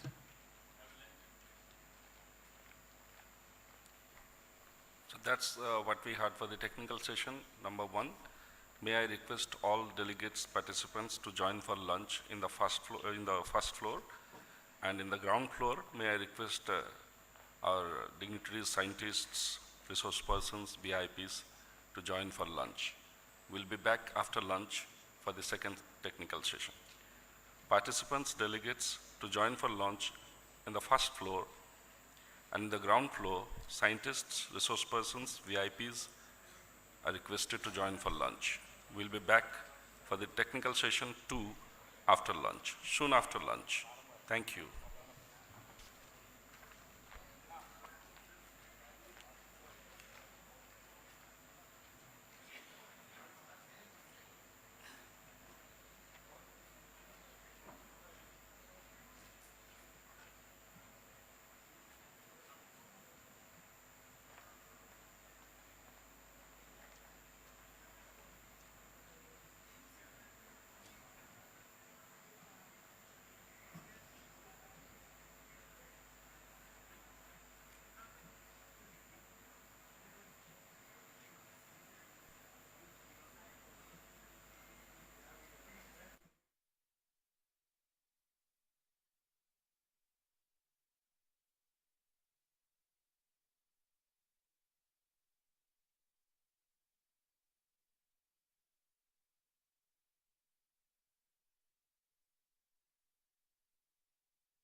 May I request all delegates and participants to come inside the hall. We are about to start our technical session 2. I request all the delegates and participants who are outside, please come inside the convention hall. We will start the technical session 2.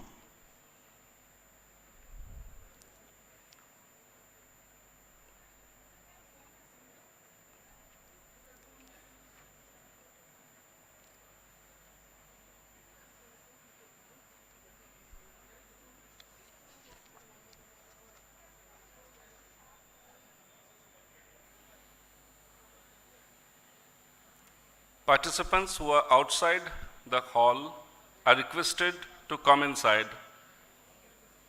We will start the second technical session.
I request all the participants and fellow delegates to please come inside and take your seat. We will start the second technical session.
All delegates to be kindly seated.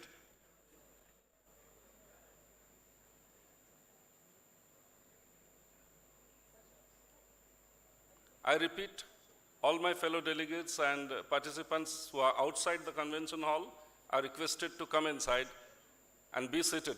We are starting with our second technical session.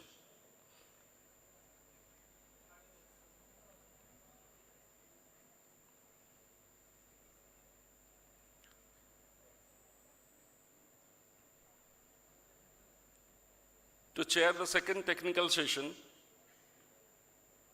may I have your attention, sir?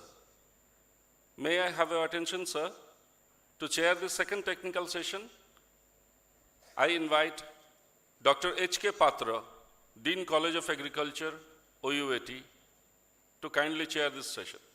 Dr. Patra, please. Members for this technical session, Dr. S. Pradeep, Professor of Entomology, UAHS, Simoga. Dr. S. Pradeep, please. Dr. Raviraj Sethi, Associate Professor. You are also requested to be on dais with the technical session. Dr. Raviraj Sethi, Associate Professor, please.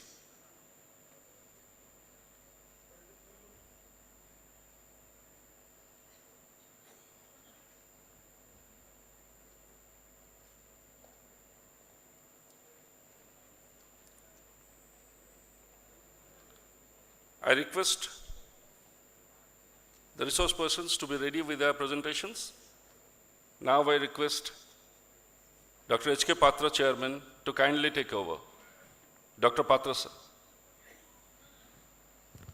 Dadasaheb Desai, you also please go on the dais.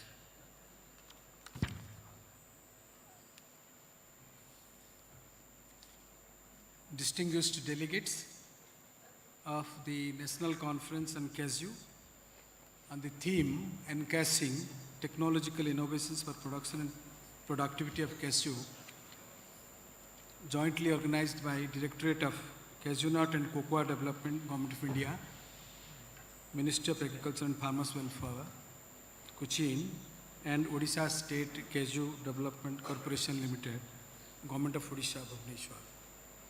So this is the technical session 2. There are 4 presentations in this session will be held. So the first of the session will be on high density planting and canopy management in cashew, which will be presented by Dr. M.G. Naik, Principal Scientist, Horticulture, ICR, Directorate of Cashew Research, retired. So my friends here as co-chairman, so if they want to speak something to start with, they can speak something, or else if the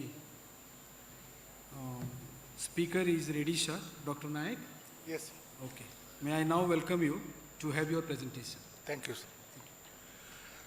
Respected chairman, co-chairman, fellow delegates, all participants, farmers, friends.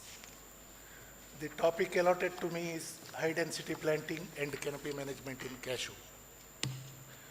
Why high density planting? If you think seriously, cashew is a highly vigorous growing big plant. It requires 10, 20 meter, whatever the space we give, it can cover. But in a long duration, not immediately. So if we look at even 8 meter itself is a high density.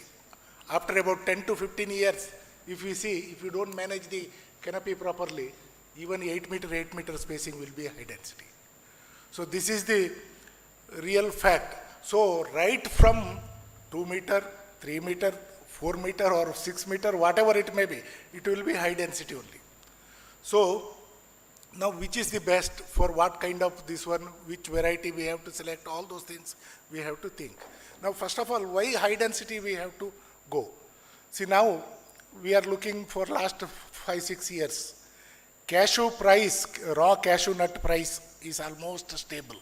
It doesn't fluctuate much, maybe 100, 110, 120, not above that. And at the lowest, at the 80 rupees or so.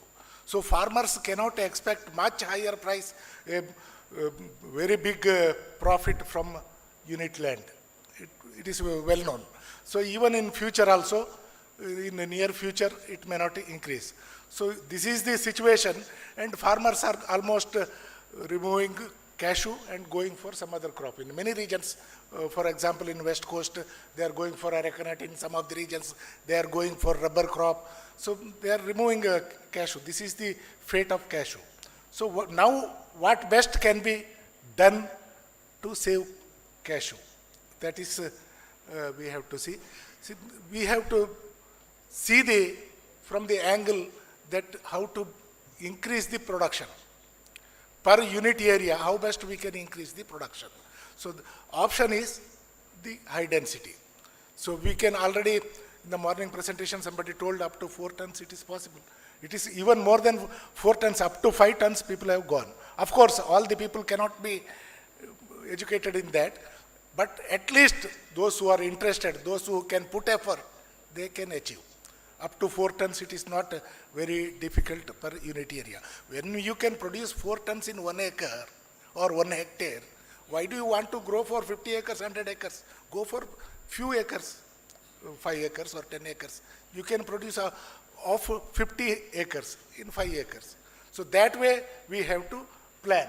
So see why the reason the poor productivity at present, maybe genetic, of course, one of the reasons is poor varieties. Of course, in the olden days we had no, leave it. The management, canopy management, water management, manurial management, so many aspects are there. Mostly farmers have forgotten. Even otherwise, any variety specific package of recommendation, it is not there even now. So general recommendation is there, we are giving, see some of the early varieties, if you give fertilizer in the very late stage, it will not be available for that season. So fertilizer is required at least 2 months in advance before flowering. For example, the early varieties, they flower in September, October, November. If you give fertilizer in September, it will go for vegetative growth for the next year. So we have to plan, management is very important, variety wise package is very important from that angle. Even irrigation. So any early variety, if you irrigate, it will mostly remain vegetative. It will not go for productive growth.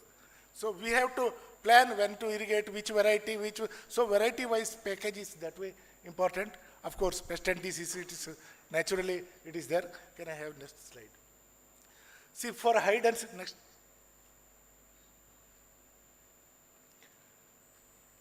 Next slide. See, high density planting, of course, from last several years, about 10-15 years, there is recommendation. They say 5 meter, 400 plants, or 4 meter, or 6 into 4 in hilly regions. So many recommendations are there. Of course, initial 4 to 5 years, it will work very nicely. Until and unless if you manage the canopy properly, it will be just a forest after about 6 to 7 years. So naturally yield will decline. Of course, people recommend it for removal of alternative plants, but no farmers will do that. That is usually known for people that they will not go for removal of the plants, alternative plants. So in those days, the pruning technique was also not well known. In the high density planting, how they have to prune, when they have to prune, and even varieties were not identified. Simply whatever the available varieties, they were going for high density. That's why it failed actually, in fact. Really, we have to select the variety for high density. Any variety cannot be taken.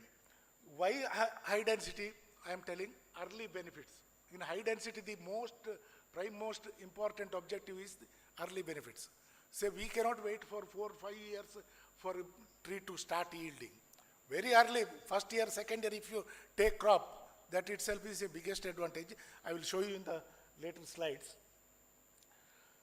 Many, of course, if you don't prune. 1 minute, please.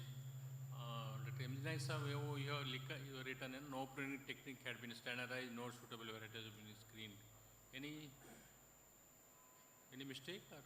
It's not mistake. In those days, I am telling. Achha, those days, okay. Initial stages when they recommended high density, Those days varieties were not screened, any available varieties they have planted. And pruning they have not adopted. That's why the next slide you can see the high density. If they don't properly manage the canopy, it will be just like an eucalyptus tree. So you don't have any canopy, there is no proper exposure to sunlight, you cannot expect good yield from such a tree. And if canopy is not properly managed, you can see the first slide. Simply some skeleton will be there, you cannot expect good yield from such trees. So how best we can go for high density? Next slide.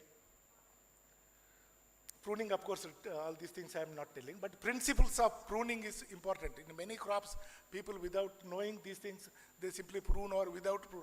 See, one is the overcoming the apical dominance. In cashew, many varieties, they have apical dominance. Until and unless the terminal shoot is pruned, many plants you can see, simply they are growing top. They are sidewise, spread of the canopy, it will not be there. Whereas if you central leader shoot, if you detop, then side growth will be there. So apical dominance is there in cashew also. Second is shoot and root balance. Many people think that a cashew doesn't have that problem, but cashew has root and shoot balance, is required. See, many times if you plant cashew in the first or second year, they get uprooted. For a small wind, they get uprooted. Why? Because in cashew, root growth is very slow compared to shoot. Shoot is very vigorous. In first 2-3 years, it will grow like anything. Whereas root grows very slowly. Anchorage will not be there. So once if you prune the shoot portion sufficiently, then there will be balance and uprooting will not be there. So that's why we recommend go for deep planting, minimum pruning in the initial years so that it can take proper shape as well as root shoot balance, it will be maintained. Then changing the phases of growth. This also has relevance in cashew. See, many occasions, for example, many plants, they do not flower at all. By forcibly pruning, we can induce flowering. Whereas in the, for example, your cyan bank, we don't need flower. We need only vegetative growth. By removing flowers, by pruning the flowering shoots, we can induce vegetative growth. So that way, changing the phase of growth also by pruning, it is possible. Of course, then relating to environmental factors also, it can be done. Next. Of course, I am not going for specific objectives. There are several objectives for pruning. I am not going for that. Next.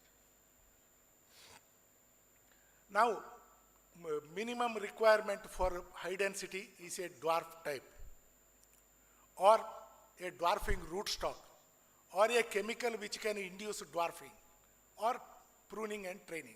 These are the 4 aspects are required for going for high density planting in tree crops. Of course, we have released a dwarf variety recently. Nut size is minimum 6 to 7 gram, but still it can be accommodated within 2 meter spaces, 2 into 2, up to 10 years you can accommodate. With the minimum trimming, pruning, trimming, with the minimum trimming, you can maintain up to 10 years at 2 meter spacing. You can see in the last slide in this one, they are about 10-year-old plants. The growth is minimum. Of course, it is also susceptible for tea mosquito. Spray, chemical control, it is required. But nut size is small, fruit also small. Still, after 6 to 7 years, you can expect around 2 kg nut per plant, but you can accommodate 1,100 plant per hectare. 1,100 plants per hectare.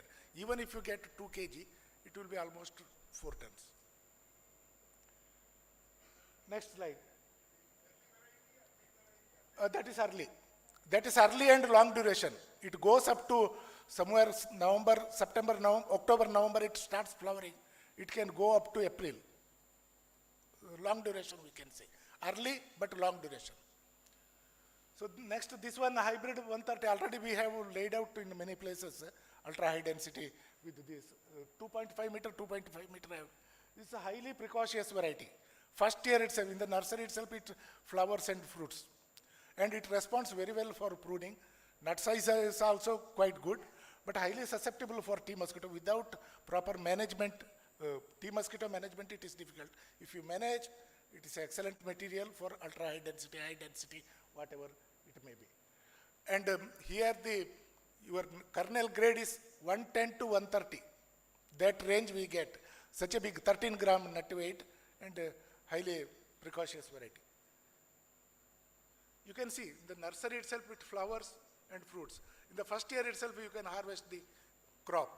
It's such a wonderful material. Next slide. Next. You can see the pruning. The same variety. This is Ullal 3 variety, pruned and unpruned plant simultaneously are there. The right side one is the pruned. You can see the canopy development in a pruned plant. Unpruned plant, same age, same variety together planted, you can see the canopy. So whereas in that, the number of leaves, if you compare, it will be almost 4 to 5 times higher than the unpruned plant. So definitely photosynthesis will be maximum there, definitely fruiting will be higher, naturally it will be a requirement for cashew. Next slide. Another thing I told is the shoot and root balance. If you go for deep planting, definitely there is better possibility of getting anchorage. So go for deep planting. Many people, they open the pit, fill it with good soil and compost, then they plant. But particularly in cyclone affected area, heavy wind area, better go for deep planting so that root anchorage will be better.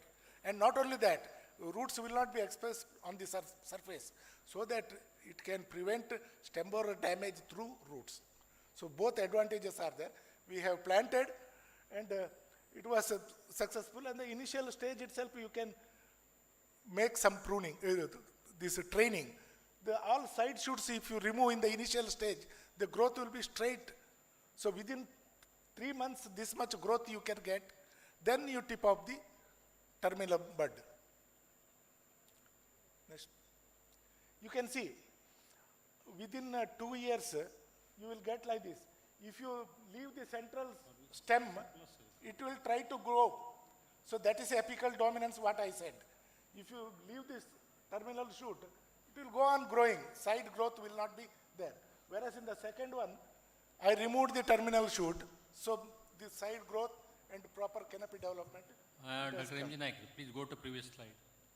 Previous slide. Yes. अभी इतना pits बना रहा है. Rainy season, what will be happens in rainy season? Nothing. See, this is highly porous soil, particularly in west coast. There will not be water stagnation more than a day. But where there is heavy rains in the later stage, particularly in clay soils or such things, such areas where late rains are there you go for planting, delayed planting. Even in October, if you do planting, nothing happens. It is for the hilly terrains and lateritic soils? Yeah? Hilly terrain and lateritic soil? Definitely. The water stagnation will not be there. Even if it is there for 1 or 2 days, nothing will happen. But prolonged duration where water stagnation is there only that difficulty. But here, nothing will happen. Next slide. This I already explained. See, this is another possibility. Remove this. Sir, previous slide, same question, sir. Okay. Go previous. Yes, sir. Yeah. Sir, will there be pathogen infestation, sir, at the graft union? In this case, sir, pathogen infestation, sir. Bacterial. Any pathogen, sir. Infestation at the graft point, sir. If it is submerged in soil, sir. It will not be submerged. See, highly porous soil, particularly laterite soils. See, west coast we have heavy rainfall up to 3,000 to 4,000 mm, but we did not experience that in laterite soil. Of course, if it is clay or sticky soils, you have to delay planting in the fag end of the rainy season. So we are not filling this pit after 1 year, sir. We are living as it is, No, sir. this is after 3 months, sir. No, sir. After 1 year or something like that, sir. After are we 1 filling year, you that have pit, to sir? close. After 1 year, you have So to close. that's what I'm asking, sir. Instead After of that, there won't be any initially, you infestation. are closing it. In the second year, you fill with compost and other things, you fill it. But there won't be infestation. Nothing will happen. Okay, sir. So many people say that graft joint should not go inside. Nothing will happen. Graft joint will be perfect after 6 to 7 months. Graft joint will be perfect. There will not be any remaining wound. So naturally, it will be all right. Next.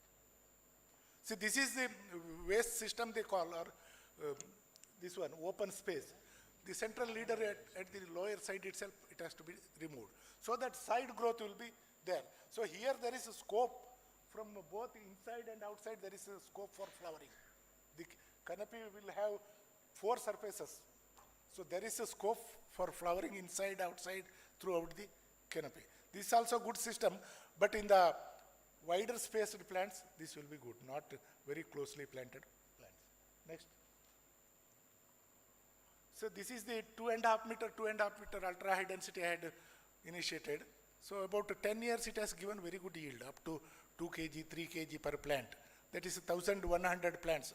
Almost more than 4 tons we could harvest in the 6 to 7 years. Of course, thereafter it was not maintained properly. So if it is maintained properly, even up to 10 to 12 years, you can definitely harvest. So thereafter, if you want, you can remove. Otherwise, if it is giving minimum 2 ton yield, means you can continue. So national average is only 600 kg. If it gives 2 tons, it is more than sufficient. In case if you are not satisfied, remove the alternate plant so that it can be, instead of 2.5, it will be 5. So after another 5-10 years, one more you remove, then it will be 10 meter. Like that we can go on increasing the space in the later years. In case this gives scope for early benefits. Ultra high density or high density is for early benefits. Later stages, if it is not very, very worthwhile, then go for alternative removal. Next. You can see just a 3-year-old plant in fruiting after pruning. So within the same year, it can give 2 to 3 kg without any difficulty. So if this is the case, why to remove the flower panicles in the first year and throw it? So 2 to 3 kg means 300 rupees we are throwing, simply removing, and nothing happens in the first year itself. Even if it flowers, there will not be damage to the plant in cashew. I have experience in that. So see the 1-year-old plant, this farmer has started. Of course, recently died. He was a very good friend of mine. So in the first year itself, 1 kg he could harvest in such a young plant. So 400 plants per acre he planted, 400 kg. First year itself he could harvest. So when we can get 400 kg per acre in the first year, why to throw those flower panicles? So even many, including DG ICR, had visited that plot. Dr. Ayyappan, Dr. H.P. Singh, all big people had visited, many vice chancellors had visited. They were very happy about the technology. Next. See, older plantations, such a neglected plantation, you can see on the top, first slide. It was not yielding anything. So if you prune like this in the second slide, so within 2 to 3 months, we can, next. You can see the lower one, just within 2-3 months it will start like this. Next. You can see within 4-5 months it will be rejuvenated like anything. Such a old neglected orchard also can be rejuvenated, and even under high density or normal density it can be rejuvenated and brought to the, but difficulty is stem borer. If one can manage, one can monitor properly, wherever there is problem. In places where there is no stem borer problem, they can easily go, but wherever there is difficulty, we have to monitor. They are to be trained to monitor that, and then we can, we have done about 1,300 plants in this plot, almost 100% we could save. But it's only frequent visit in the initial stage up to 3 to 4 months. Once 3 to 4 months, then it will be all right. And here the stem borer will be there in the top portion, not in the bottom. Wherever there is crowded branching is there, there it will lay the eggs, and from there the stem borer problem starts. Next slide. So such several plots we have done. Only thing, if you monitor properly, we can save. Otherwise, it will be difficult. Another one interesting I have observed is, in ultra high density, when we go for yearly severe pruning, stem borer incidence is very less. People say when the trees are severely pruned, there will be more of stem borer damage. Rarely if you do that happens, but if you frequently go on pruning young plants from the beginning, the stem growth will be very minimum. Trunk growth will be very less compared to unpruned trees. So naturally, I don't know whether stem borer doesn't prefer that or not, but we have done many such plantations where severely pruned, yearly pruned, stem borer incidence is very less. That need to be studied. Of course, but it should be variety specific. Any variety should not be good. Now I am number one, this one is telling VRI 3. Then NRC selection 2, but cautious is that tea mosquito damage is severe. Hybrid 130, then Ullal 1. These are the varieties which are working. Of course, many more varieties are there which I have not studied. These are the varieties, the ultra high density, it is working well. Of course, all cannot adopt this technology, but those who are interested in intensified cultivation, they can do this. They can do it, and definitely it will give multiple benefits compared to traditional system. And this will be answer to the low price. 100 rupees per kg means here 4 times more we can get. 400 rupees we can get. So that way it will compensate the low price in the market. Anyway, of course, farmers' lobby is not that strong. They cannot influence on the market and change the price. So this is the another alternative technology for increasing the price. Next. You can see the wherever pruned branches, the quality of the nuts, whatever this one also, very good compared to unpruned plants. Next. You can see the first, that is unpruned, same variety, unpruned tree, whereas the right side it is a pruned tree, Madakatara 2 variety. You can see the quality and the quantity of the nut fruiting, and unpruned you can see. In the nearby trees I have taken the photograph. Next slide. Of course, this is rejuvenation we have initiated. So just after 1 year, that will give. See here another important thing, many people say tree at a higher level we have to prune, not at the lower level. So if you go for at a much more height, there is every chance for wind damage. They will be more vulnerable for wind damage. So better always go at 1 meter height. Pruning will be always where there is branching at 1 meter height, it will be optimum. If you go much higher, and lower space will be simply waste, and they will be more vulnerable for wind damage. Next. Of course, top working nowadays we are not recommending, because within 1 or 2 years, if we can harvest, top working will not matter. But people, those who want to try on experimental or small scale, of course they can adopt, we have technology, but caution about stem borer. Next. Thank you, this is what I know I have presented.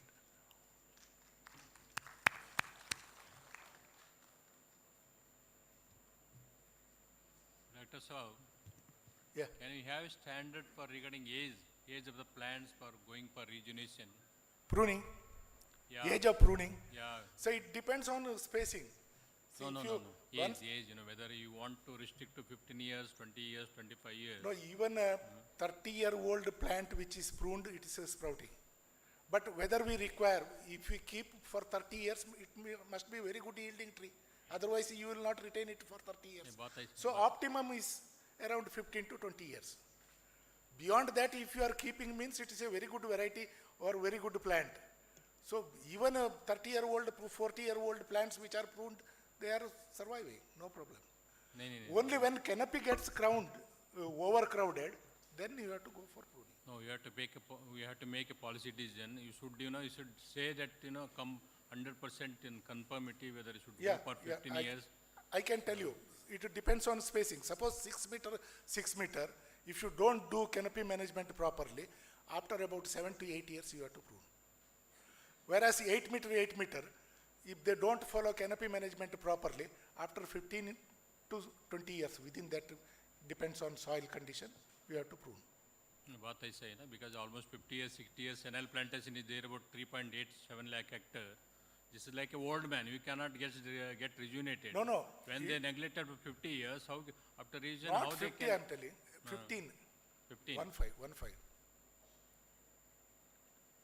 So So we should restrict to 15 years only. 15 years it can be, but 8 meter means within about 8 to 10 years it will cover complete canopy. After that it will be jungle. There will be overlapping and intermingling, everything will be there. Dr. Adia sahab, आप थोड़ा highlight कर सकते हैं? Because some of the high level meeting at under the chairmanship of the Secretary Government of India, so we have a very intensive deliberation. So we have taken a decision not to encourage a rejuvenation program under Cashew. So please highlight it. No, it was earlier only because of stem borer incidents, it was not recommended. Pruning or top working, it was stopped for that because on large area it cannot be monitored. So if it can be monitored, certainly. Otherwise, intensive, this one, only small packages, we can follow. At a time, you cannot go for large area, it is difficult.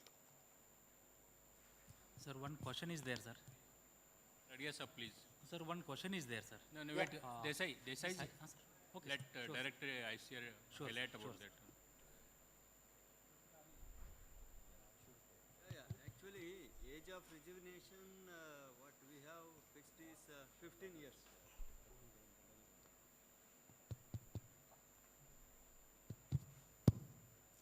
Age of rejuvenation, we have earlier fixed at 15 years only. This year. That is the age at which, if the spacing is like 6 meter by 6 meter or 5 meter by 5 meter, right in the 10th year itself, It is not audible it actually. enters the senile stage. But for widely spaced like 8 Closer. meter by 8 meter, we recommend a 15 years as a stage for taking up top working if the variety is a good variety, named variety, and a high yielding variety. As since from 2 years, just stop rejuvenation program under nationally sponsored that sponsor program. So that is why whether you have to rethink over it or just go for the replanting program. No, thing is, see, 15 means exact 15 years. Depends on the canopy crowding, overlapping. So there where we have to decide, maybe 16, maybe 14 also. So it depends. And again spacing. If it is 8 meter, that stage we can go. If it is 5 meter, much earlier we have to go. So it depends on the situation. Okay, doctor. Okay, fine. Dr. Naik, another thing, Sir, also DCR has recommended for limb pruning, yeah, 25 to 30% limb pruning yes, in senile plantation. yes, Even if DCCD, our Odisha State Cashew Development Corporation, they Yeah. have also demonstrated that limb pruning up to 20%. Yeah. Even if the plants are about 30 years old, more than 30 years old, they also, next year, they yield at least 1 or 2 kg more. definitely. Sir, but do you have severe problem of stem borer here? Yes, yes. It With is the there. Coastal Odisha stem borer problem is there, Yeah. and it will be. So that we have to, if we can monitor, yes. of course. Ah. But that pruning technology, earlier limb pruning technology has come from here only, sir, OEAT only. Yes, yes. Dr. Panda in olden days, he had recommended that. Oh, yes, sir. Much earlier, sir, about 30 years back, 35 years back. Sir, you said if you manage properly, stem borer incidence will be less and you can go for pruning. Definitely. But generally, we can see the stem borer incidence once it is fully infested like. No, thing Because is, in our area, we have a severe problem of this stem borer incidence. See, one thing I will tell you. Many people say the plant immediately after pruning it has died because of stem borer. Yeah. Because stem borer infestation is already there inside. If you prune such a plant, it will die. So before pruning, that severe pruning I am telling, before pruning you make a survey. Then give a treatment, swabbing treatment with the chemical chlorpyrifos or whatever it may be.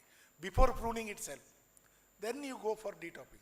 Otherwise, many times, if you prune, stem borer already infestation will be there, that plant will be naturally dying. Then you will be blaming for pruning. No, but according to you, what can be the schedule of this management? No, definitely it can be done. If there is already severe damage in that plantation, go for uprooting and replanting. Otherwise, if there is less than about 20% damage of stem borer, you can definitely. In our area, there is a saying that even if a plant has been wounded with walking of stray cattle or animals, then there is every possibility of plants getting infested by stem borer. In those cases, if we are doing a severe cutting, severe pruning, I think according to me, the chances will be more. Sir, if you managing the plantation properly, you will manage the stem borer also. If you are neglected the orchard means naturally you will not, it will have stem borer. If you are properly managing that plantation, naturally stem borer incident will be less. It will be less than 10%. So such plantations can be done. Where totally you are only harvesting the crop means, don't do that. Desai? Thank you. Want to something? You have any question? Sir, 1 minute. Sir? Generally, mostly what happens is because majority of people are here, scientists and from farmer community.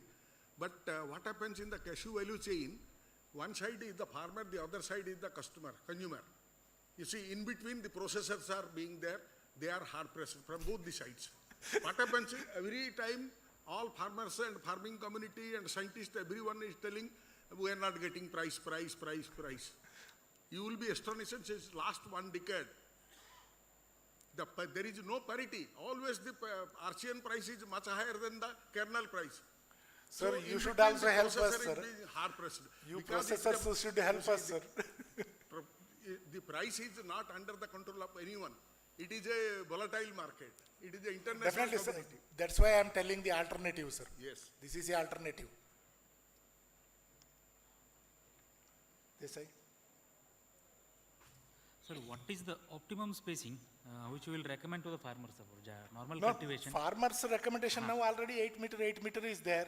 In some places 7 meter, they say for normal No, planting. what about this high density planting? High density, see, if it is a hilly region, the canopy will be in different layers. Okay, sir. You can go for 6 by 4 or 5 by 5 years. Because canopy in different layers, it will be in a hilly region. If it is a plain, better go by 5 by 5 only. High density. Ultra high density, even up to 3, you can go. It depends on your management. And in many platforms, this high density planting matter is discussed, sir. What is your suggestion, sir? No, that's what I am telling. In If the it is industry- hilly, sir. if it is hilly region, even the row to row, you can keep 3 meter. Because that much height difference will be there. Canopy in different layers. So plant to plant, a little more you keep. Plant to plant 4 meter, row to row 3 meter. Depends on the hill slopeness, this one. No, sir, what Whereas in happens- plains, you go for 4 meter or 5 meter, 5 meter. No, sir, what happens? Actually, see, a lot of industry. Desai ji, Sir. Desai ji, we have taken a decision. EFC already prepared. Yes, sir. We recommended 7 by 7 meter normal density planting, where 30,000 rupees will be given subsidy, and 5 by 5 meter planting for density, where 400 plant will be spaced, and subsidy will be given 60,000. So we already taken decision. Yes, yes. And there is no now time for discussion. No, not for your development activities, I am telling. Those farmers who are interested in it, of course, they can. No, because, we have to give some subsidy, some small, it is not a big amount, even we have to subsidy part also we think. We have decided already, 200 plants, 400 plants, 30,000, 60,000 subsidy. The next No, year that it is will for be subsidy purpose, I am telling. So in some places, there are farmers, for example, in Sagar Taluk, in Nichadi, there are farmers are going only for this technology. No, only innovative pandit. Okay, sir, can you? Okay, sir, thank you. Thank you. Over, no? So, Sir, one submission, far sir. as- Here. In high density planting, any standardized nutrient management, sir, because of nowadays is all. Definitely, it is there. So recently when Dr. Shamsuddin is there, he has done it. Actual requirement per hectare basis, he has reduced, of course, that is, recommendation is there. And of course, nitrogen fertilizer has to be reduced. Otherwise, it will remain more of vegetative and Sir. more of tea mosquito. And some farmers is applied already fertigation also, sir. That's also Yeah. you can need standardization is must, Yeah. especially Seen high one density. Mr. Shivaram in Savadatti. Savadatti is not a cashew area at all. He has gone for a hybrid 130 and VRI3. Just 2-3 days back I spoke to him. It is excellent now. With fertigation he is doing. 3 meter, 3 meter. Dr. Ashok, please discuss personally later. So we'll have, time is required for other presentations. Okay, sir, thank you. Okay, thank you. Okay. Thank you very much for the informative presentation. So we will be keep discussing the same rejuvenation of old orchards as well as management of senile plantations. So our second speaker, Dr. Prabhucharan Lenka, he will be speaking on innovative technologies for enhancing production and productivity in senile cashew plantation. So we will keep discussing the advancements, technological advancements of managing the old orchards, if at all it is necessary, how it is to be done. So may I now request Dr. Prabhucharan Lenka, Professor of Horticulture, retired from Orissa University of Agriculture and Technology, to have his presentations. Dr. Lenka, sir. Good afternoon, everybody. Respected Chairman and Co-Chairman, respected Director, Dr. Hubali, and Chairman, Orissa State Cashew Development Corporation, Sri Jukta Mahana, and MD, and other dignitaries, and specifically our scientists from different research stations, and our farmers. Perhaps in this group, we two old people, senile people are here. Dr. Savat Babu and myself. He is 80, but young. I am also approaching 70. So, then other people are younger to us. So, now, I will, before my talk, Dr. Nayak has told about the pruning and training. So, my part is being reduced. Next, please. Next.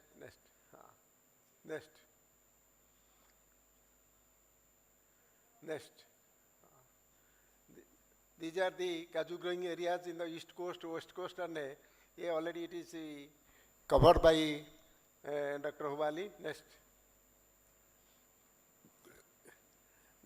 Actually, if we manage properly, a cashew plant will give economical yield up to 30 to 35 years. Senile plantations are lowering the production and productivity of cashew in the country. That is a challenge. Suppose out of 12 lakh hectares, if 3 lakh hectare is unproductive or senile, and we are losing lot of revenue. If those plants will give us 1 kg or 2 kg per plant, just imagine 3 lakhs plants, 3 lakh hectares, how much yield will get it. So, as in the, when India was independent, just in 1947, our age was 40 years. Now the average age is 70 years because of good nutrition, health care, and also good maintenance. And we are taking good nutritious food, we have vitamins, minerals, and other things. So also, in the life process, the plants also require good nourishment and good technology for its productivity. So we can manage how we will manage the plantation, that is the most important thing. Next, please. Next. You see, this is a plantation and covered with the vines. So its canopy area is not there. So how will we get the yield? Second thing, weeds are there. So the collection of nuts will be a problem. So we cannot get anything from this. Next. So here for the innovative technologies, we have to adapt these factors. One is pruning and trimming, that is covered by Dr. Nayak under high density planting. Then next is rejuvenation or top working. Then terracing and bonding, application of manures and fertilizer, it is already covered by Dr. Adiga. And weeding, that is most important thing. Integrated pest and disease management, and extension activities, that is awareness. These are the important points to be taken into consideration for senile plantation to be productive. Next. You see, this is a plantation where the branches are crisscrossed. So the canopy area is not there. So unless we prune it properly, it will not give us a fruiting. So canopy is most important. If canopy is perfect and there is sunlight penetration and air is moving freely, then our photosynthesis will be there and the plant will come to the fruiting stage or in the flowering stage. So we have to develop a method for the canopy development and also harvesting of sunlight for synthesis, photosynthesis. That is the basic thing in the plant system. Next. So already Dr. Adi has told it, two types of branching is there. One is extensive and intensive. And while pruning, we must prune the extensive type of branching and encourage intensive type of branching. Under intensive of branching, we have the compact canopy system will come up. And actually, in case of a mango, the shoot takes about 1 year for flowering. But in case of a cashew, in the current season growth or shoots, those are in the July, August or September, that come to the terminate to the flowering. So this plant will tolerate or that will it will sustain the pruning so that new shoots will come and we will get the flowering and fruiting. Actually, if you will see in the coastal tracts of India, specifically in Odisha or eastern parts, the plants they runner type plants in the sand dunes, and wherever they also penetrate roots, and that became a tree. So it became difficult to collect the nuts there. Even some of the plants in the Gopalpur area, Chhatrapur area, they are more than 100 years plants are there. And that is known as a Cashew jungle or a forest. Next. So already in east coast of India, cashew plantation are frequently affected by cyclone, so they are tilted. In Odisha, in the 99, we have a cyclone. Recently, 2019, that was funny. That also tilted all the plants. So it is difficult to maintain the canopy in the cyclone affected area. So we have to give or recommend what type of pruning and training we must adapt there. Next. So you see, this is a plant which has the canopy we can see in the perfect manner. Next. So while we are pruning the trees, we must see we should not cut it in the primary level. We can, or most probably in the tertiary level, we have to branch and then the tertiary branches, we have to prune it. If we will cut in the primary level, there is every chance that the plant will die. So in that case, in the pruning and the training, we must be very conscious and these plants will be maintained properly. Next. You see, after this pruning or you see the canopy, how the flowering and fruiting is coming. And here I want to say, in the cashew, you will find the first flowering in the east side or in the south side of the plantation. But the flowering and fruiting will be delayed by 15 to 20 days in the west and north side because of the sunlight. So the important is the sunlight penetration to the plant. Next. So we have prepared the umbrella-like canopy. Already Dr. Nayak has elaborated it. So actually from the ground at least 75 cm above, we have to prune it. Next. So nowadays, this pruning saws are available. We can do it properly. And when we are doing pruning, we have to see that the bark should not split. If the bark will split, there is every possibility the insect damage will be there, stem borer attack may be there. So after we must be very, very conscious. After pruning, we can give a Bodo pest or Blitex 50, or in the areas where it is not available, we can also use the cow dung. Next. Next. So after pruning, so much of new branches will come up. Then we have to select which branch we have to choose for the flowering. Even if after flushing, we can give also pinching to the plant so that more of branches will come up. Next. So this is regarding the terracing. Where about the area is slopy, we can give or protect the soil water, and we can conserve the soil water so that we can get good yield. Next. So another thing now coming in the cashew orchard, if we will, after harvesting, many people are forgetting about cashew field, and when it is when coming to the flowering season and fruiting season, they are going to the field. So in the initial year, wherever the farmers are involved, they can go for some cover cropping or some intercropping, which are already profitable for this cashew, and it is region specific. Some regions, this vegetables, flowers, or even if arahar, or in Umarkot area, Nabarangpur district of Odisha, in cashew plantation, they grow this maize, which is a exhaustive crop. That is a common practice in that area, they grow this crop. But in Dhenkanal area, they grow arahar. And also, in the initial stage, they grow groundnut as intercrop. So it is area specific to the country. Next.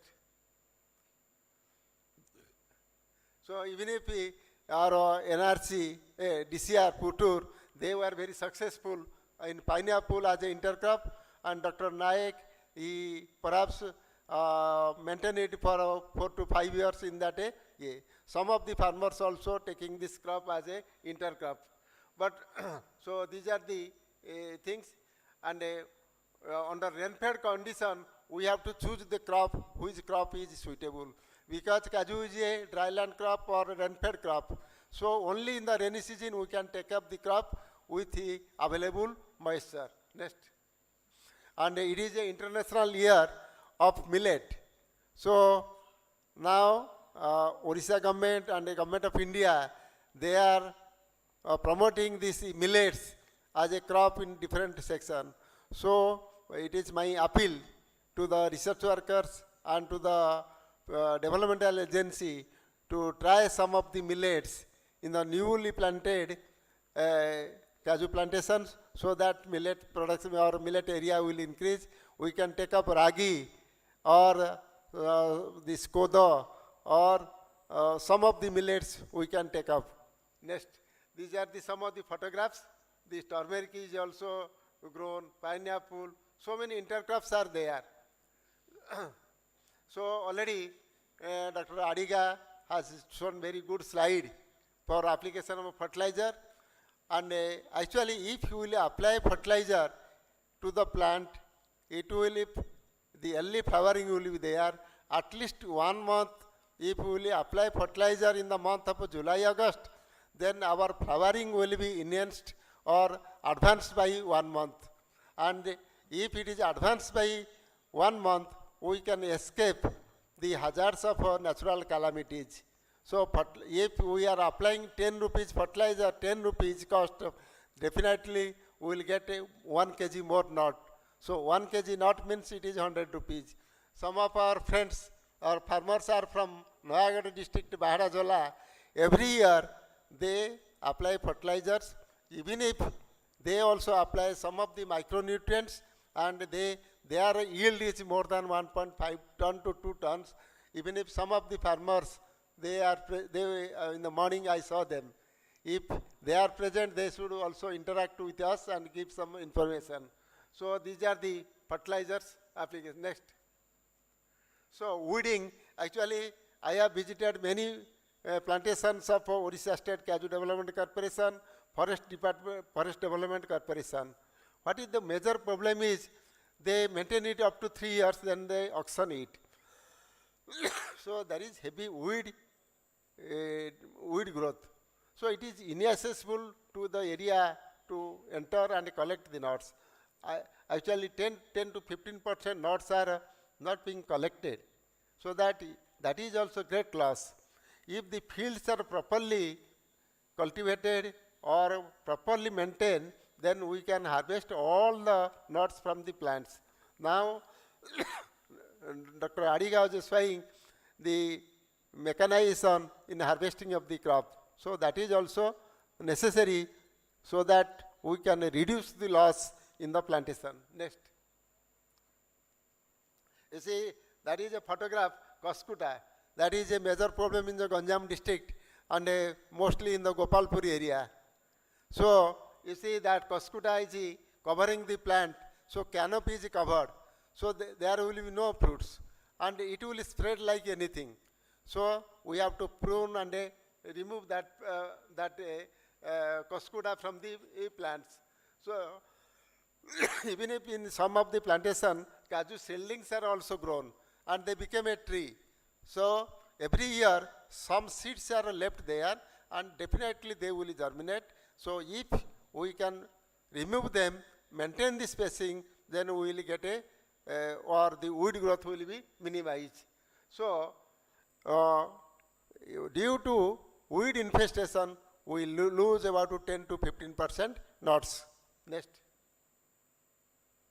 So, another thing, we can go for the mulching. Mulching is essential in the initial stage, and recently we have visited some of our cashew research station. The cashew leaf, they are acting as a mulching and they are increasing the organic carbon of the field or organic carbon of the soil. So in that mulching, the soil, the water conservation will be better, and also the mulching is essential to check the weed. Even if from the cashew leaves, a plant produces about 30 to 40 kg of leaves, if we can compost it, then we can minimize the application of fertilizers and other things. And even if cashew leaf also converted to vermicompost unit. Next. So, Dr. Ravi Prasad is there and Ambedkar sir is also there. They will discuss this matter, but I just want that if the stem and the root borer is controlled and with the pruning technology and a constant supervision, we can, or the senile plantations, from the senile plantations, we can get good yield. Next, please. So, white ant, you see, it is a problem everywhere. White ants, they will attack. Then after, there will be a damage and gums will come up, gummosis will come up. So the plant will already, so after rainy season, we have to remove the white ants and give a paste or chloropyrifos, and then we can protect the plant. And you see the mulching, natural mulching of leaves. Next. So another thing, extension activities is the most important thing, and that is awareness. That awareness can be created by developmental agency, Krishi Vigyan Kendra, through the radio or through the TV program, or by by distributing the bulletins. And in my service career, we have a better experience. With me, Dr. Ramanath Mahapatra was there. In one area, there was a infestation of tea mosquito bug in the Noyagara district. And we moved to that village continuously for 3 to 4 years. And the people know what is tea mosquito and how to control it. Now, up to now, they are controlling it and they are getting good crop. So the awareness is most important. So if through this extension agency, if awareness will be created for the control of a pest and diseases, definitely will be benefited by this year, and finally our farmers will be benefited, and our cashew production will increase. For this I must thank Dr. Hubali. They have given a project that is a plant protection campaign program. In that program we have served some of the villages at that time, and the result was really good. And also they are promoting the training and orientation program. If the farmers are be trained definitely the things will be, they will be aware of the technology and our cashew production can be enhanced. Next. So in conclusion, senile plantation can be converted to productive units by adapting technologies, that is pruning, training, rejuvenation of plants, and adapting good agricultural practices. So awareness among the farmer is required. I want to say one thing. This we have pruned some of the plants, those who are 10 to 15 years shielding plants. And on that plant, the plants were top worked, and after when the emergence of new shoots came up, then we have done the grafting. There was a success. But what is the difficulty is the constant monitoring of stem borer is most important, so that if we can manage it, then those plants which are a seedling origin of age 10 to 15 years, we can, or 5 years to above, we can rejuvenate those plants with good varieties. And finally, I thanks Dr. Kavita Sethi. She has extended her help for preparing all these things, and I thank her for her hearty cooperation. Thank you all.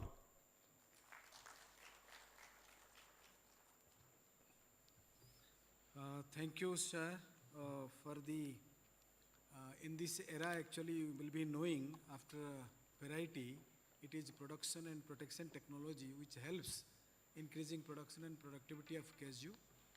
So in this ground we have seen the horizontal expansion of area is almost limited. So under this condition we have to manage each and every plant of cashew is most important. And for this region there are technologies available. Only thing is that we have to make aware of the technology so that it will be adapted at field level, at farmers level. So if one or two quick questions are there, one can ask. Otherwise, we will invite the next speaker for presentation. Thank you. Sir, I have one suggestion. This rejuvenation by top working. Anyway, even if you rejuvenate, it will take at least 2 years for yielding. Dr. Naik, in that trial, those who are about to seedling progeny, those who are rejuvenated at the age of 2 to 5 years or 10 years, and even if after second year, we harvested the crop. Okay, sir. But now, when we have all precocious varieties, replanting will also be equally good. But yes, in the first year, suppose we made the grafting in the month of June, July, then in the same year, in the month of November, we can get some flowering and fruiting.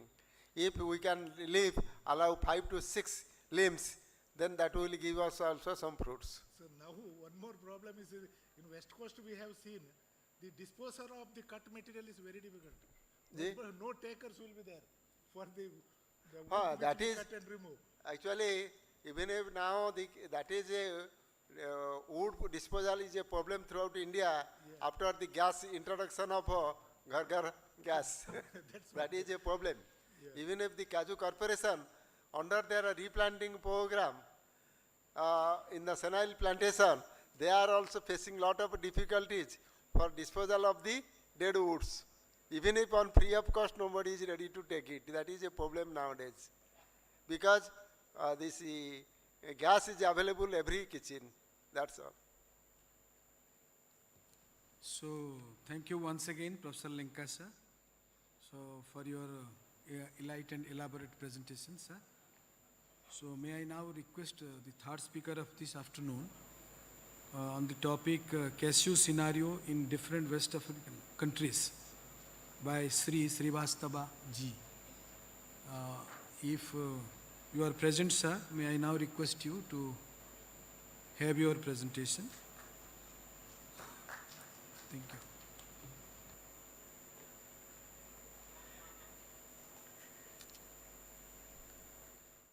Thank you very much for the opportunity. Today I'll speak about cashew scenario in different countries of the world. and also about empowering women in cashew sector through an initiative called Cashew Women. Yeah. Raise the voice. Next slide, please. At the outset, sincere thanks to Dr. Venkatesh Hubballi for giving us this opportunity, and also all the industry colleagues who had helped us to keep learning every day. And then to my colleague Venkat Raman, who had put up this presentation. Next, please. Much of this was covered excellently by Mr. Hari Nair in the morning. Nevertheless, I'll quickly run through. It is just a coincidence that I have not consulted him. Maybe I should have consulted him. More or less, the slides look similar. I've just taken 10-year comparison in terms of where the production of raw nets have been. If you look at it, bulk of the increase in the production has come about from Africa, and when it comes to Asia, it's largely basically Cambodia. So even within Africa, if you look at it, we have about 2.5 million tons increase. Bulk of it again has come from West Africa. So these are some of the numbers. We can clearly see that one. Just to give a reference, agricultural growth across the world, it's growing around 2.2%. So compared to that, if you look at cashews, we are very fortunate to be in a segment which is growing twice that of the average agricultural growth rate. So that's overall, it's a good news. But where this growth is coming, its growth is coming from very specific pockets. One pocket is West Africa, and the other pocket, recently it has been Vietnam, Cambodia, largely on the back of the initiatives of Vinacus in 2015-16. So one word about Vietnam, they're not able to, they have restricted the acreage under cashews. Still, with all the climate change vagaries, they are able to get around 2.5 to 3 lakh tons on an average yield about 1,200 kgs per hectare. What we have also seen in Vietnam is stress or movement towards branding the regions just the way we have this GA cashews, but they have been able to market it much better is what my sense is. The next one, please. Coming to the kernel markets, India is the largest kernel market in the world. Here again you see the growth rates. Global growth rates is about 6.5%. There are many markets which are growing at much faster rate on a smaller base. But very important lesson for me is that when we look at various markets for cashews, India to me looks to be a more balanced market where there is a value share across the value chain participant or the supply chain participants.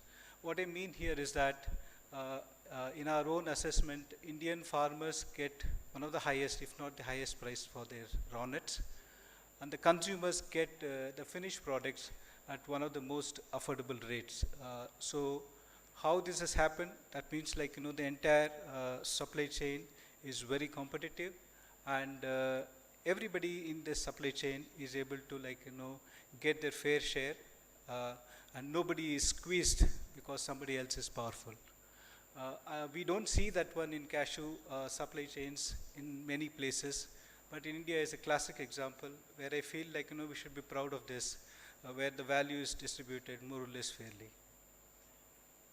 The other aspect of the previous one aspect is that India is perhaps the only market where we have started developing the ingredients market first, and then the rest of the market evolved.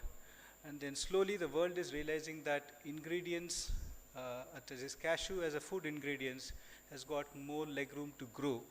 And therefore, in a sense, the world is following India in terms of looking at cashew as a food ingredients.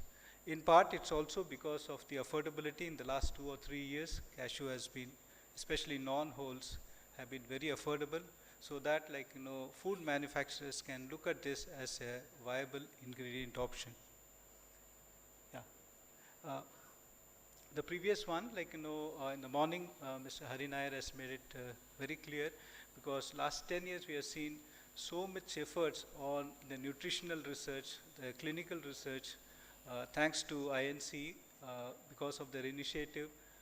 Several of these initiatives have given a very strong demand pull, because we were having this overhang of certain myths. In the recent times, many of those myths got clarified, and as a result we are seeing renewed interest in different segments, especially the elderly. Coming to the ASEAN trade, this one. In 2022, India imported 13,80,000 tons. Vietnam imported somewhere around 19 lakh tons. But if you look at 2022, aside from that, mostly our imports are about 8.7 lakh tons around. Other than that, Indian processors have specific preferences for certain origins. We are known for paying high price for Benin. And then India is also known to have preferred Tanzania. Ghana, because in the initial part of the season you don't get much choice of material, so Ghana is another preferred one. Excuse me, So these are the preferences. Sir, please. India imported a record 13.8 lakh metric ton in 2022. Yeah. So our this Ministry of Commerce figure shows only 9 lakh metric tons. This is calendar year, that is January to December 2022. Okay, fine. Sir, you had presented that Yes, in the sir. morning, that Financial about year. 9.7. Fine, we have taken financial year. Yeah, 21-22 what you have Yeah, taken. yes, sir. Yeah, I saw that one in the morning, yes, correct. So the important part is that for most of the times, imported prices are lower by about 10 to 15%. There are exceptions, 2016 and 2017 were the exception years. Next, please. This is some of the reasons. We can add our own reasons to that one. Primarily, we lost the competitiveness. We can also say that when India was more lucrative, that's another way of putting that. Yes, both things happened together. Vietnam clearly took advantage of mechanization, at least until 2018. If you look at cost comparisons, especially the processing cost, still majority of the Indian processors are way behind the cost what Vietnam talks about.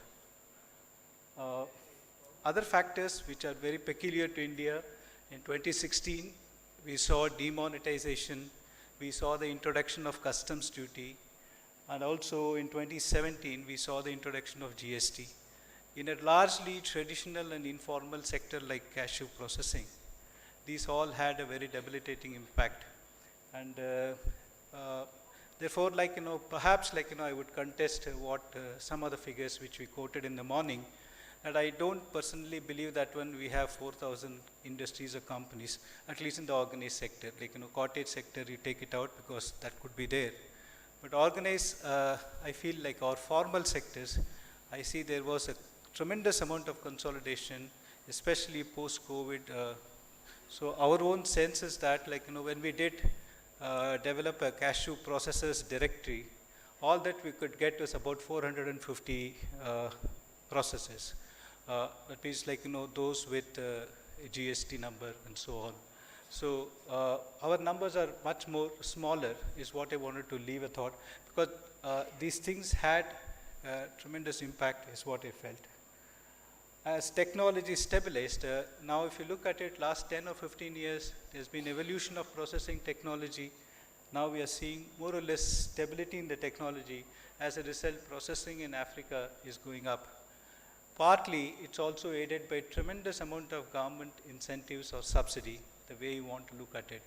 Just for instance, in Ivory Coast, if you go and set up a processing factory, first of all, there is no customs duty on capital imports, and also on the consumables for the first 2 years, there is no import duty. Most important is that every ton of cashew kernels which you export, out of that country, $600 the government gives you as incentive for the first 4 years. So if I just put it in context, last year the average realization of Vietnam was around $5,300 a ton of cashew kernels on their exports. So imagine, like, an African Ivory Coast processor gets about $600, which is about 12%. Now compare that with the export subsidy what India used to give. At the best of times it is 5% of FOB. Of late it's about 2%. Yeah, next one. So what is that like? I want to ask is that if you go to Ministry of Commerce, there is a kind of cynicism why we should support this industry. Because simply by looking at the numbers, you have export numbers of 360 million, import numbers of about 1.3 billion, that's 2022 figure, 1.8 billion, so the difference is about 1.5 billion. So why should we support? Part of the reason is here. Employment generation. If you look at in the morning, somebody had alluded to these figures. So we should go and make a strong pitch for sustenance of cashew industry, sheerly for the potential to generate employment. I've just put one view of that one. Import of raw cashew is a need of the industry to run the factories throughout the year. How do we make this sector sustainable and competitive? I have some suggestions. Can we move to the next slide, please? Of course, the first thing is that improving productivity. Since morning, experts have talked about it, so I'll not talk about it more. Another opportunity which I wanted to just talk about is bioethanol. The latest report says that one India requirement is about 1,700 crore liters. About 878 crore liters shortage is what is estimated. So that's where the opportunity for us from this sector. Yes, using apple for fuel is not the best case, but in the given sense, if there is one constituency which could create a large volume in terms of demand, here it is. And I have seen some of the papers from Kerala Agriculture Universities and others. What I understand is that the conversion cost, at least to get up to 93% ethanol, is about 20 rupees a liter. So just like that, if you do a simple back of the envelope calculation, perhaps cashew apple, even 50% of it, or I've just taken 8:1, should give you about addressing 9 to 10% of the shortage. This, in a way, can answer, the Commerce Ministry's question in terms of contribution. The next one, please. The other one which I wanted to again, because this I have not heard in this forum since morning, but in Karnataka, this is usually a challenge. Where is the money from? That's where we looked at where is the money from. The CSR funds, CSR is a mandatory for companies, listed companies with certain profits. Now what we have seen is that in financial year 2020-21, the non-PSUs, they have done 21,000 crores worth of CSR. And the PSUs, they have contributed about 4,700 crores towards CSR. And if you look at ONGC, we look at Coal India, we look at NMDC, bulk of them, a significant portion is towards tree plantation. Now, have we gone and pitched out to them? Is there an opportunity for us? That's a question I ask myself, I feel there is an action which is possible, because here are companies which are waiting to promote such activities, and we are one such wonderful plant where in one of the African countries report, they are looking at taking carbon credit. They've estimated that carbon sequestration potential of cashew tree, which is a 5-year-old, is about 4 tons a year per hectare of a cashew plantation, of a normal plantation. So we are talking about having such a wonderful tree. And we also have next to us these PSUs and non-PSUs with tree plantation as their primary mandate. Can we merge our needs to their requirements and see what we can do in terms of mobilizing creatively money? So these are some of the existing initiatives, like for example, NMDC, 14.1 crores, Chhattisgarh Harihar Tree Plantation, Indian Oil Corporation. I've just taken some random samples, but there are several more. I've just concentrated only on national Nifty 50, top 50 companies. If you search a little more, you can get much more insights into this. Next, please. NTPC again, planting 7 million saplings between 2019 and 2026. The project is still going on, 1 million tree per year. And then, like, this community afforestation program, Interglobe, which is the Indigo, they have, like, done some programs, 60 acres. So there are private as well as public organizations which want to do this one because they are essentially in such an industry where it will become mandatory very soon. And that's where the opportunity for us. Next one, please. This is one thing which I feel like, set up public funded research institutions for technology and innovation. In Ivory Coast, if you go, there is a place called Yamoussoukro, which is about 180 kilometers from Abidjan. They have a fully functional cashew plant, which is about 10 tons per day plant. And most of the times it is working. They offer 3-month courses, they offer 6-month courses. You go as a visitor, they will show you the machines, they will show you the technology, etc., etc. What has happened is that if I as a machinery manufacturer has got a new technology, I would want to go and display, they permit that also. So therefore, what has started as a kind of piece to demonstrate how processing looks becomes now like, a leading place for anybody who is innovating to go and place his technology there. So it's a wonderful way, like, where a kind of a museum becomes a very good way or tool. And now there is an institute, there are programs, and recently, that means like, last year, the development institutions have tied up with them, and they have now got the entire course ready, and they would take this course material online so that more number of people can be educated, not only on the production aspect, but also on the technology aspect. And it will lead, if you want, to a different level of certification, degree, diploma, etc. So that's a fantastic thing.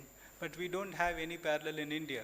And we have to remember the initial stages of mechanization, which we keep talking about in Vietnam, was funded by government. It was the government institutions which did the mechanization or the initial research on mechanization. Increase investment in cashew sector. This is a figure, it's not my figure, it is from GIZ report and recently, and their pitch is, this 800 crore per year is not sufficient, is that what they say? And I will just list on next page. These are some of the initiatives. The first initiative, Pro Cashew, it's only on farm productivity. It's a US funded agency operating in 5 countries. Prosper Cashew is only on processing. So that means how you can educate and train, build skills, address working capital challenges.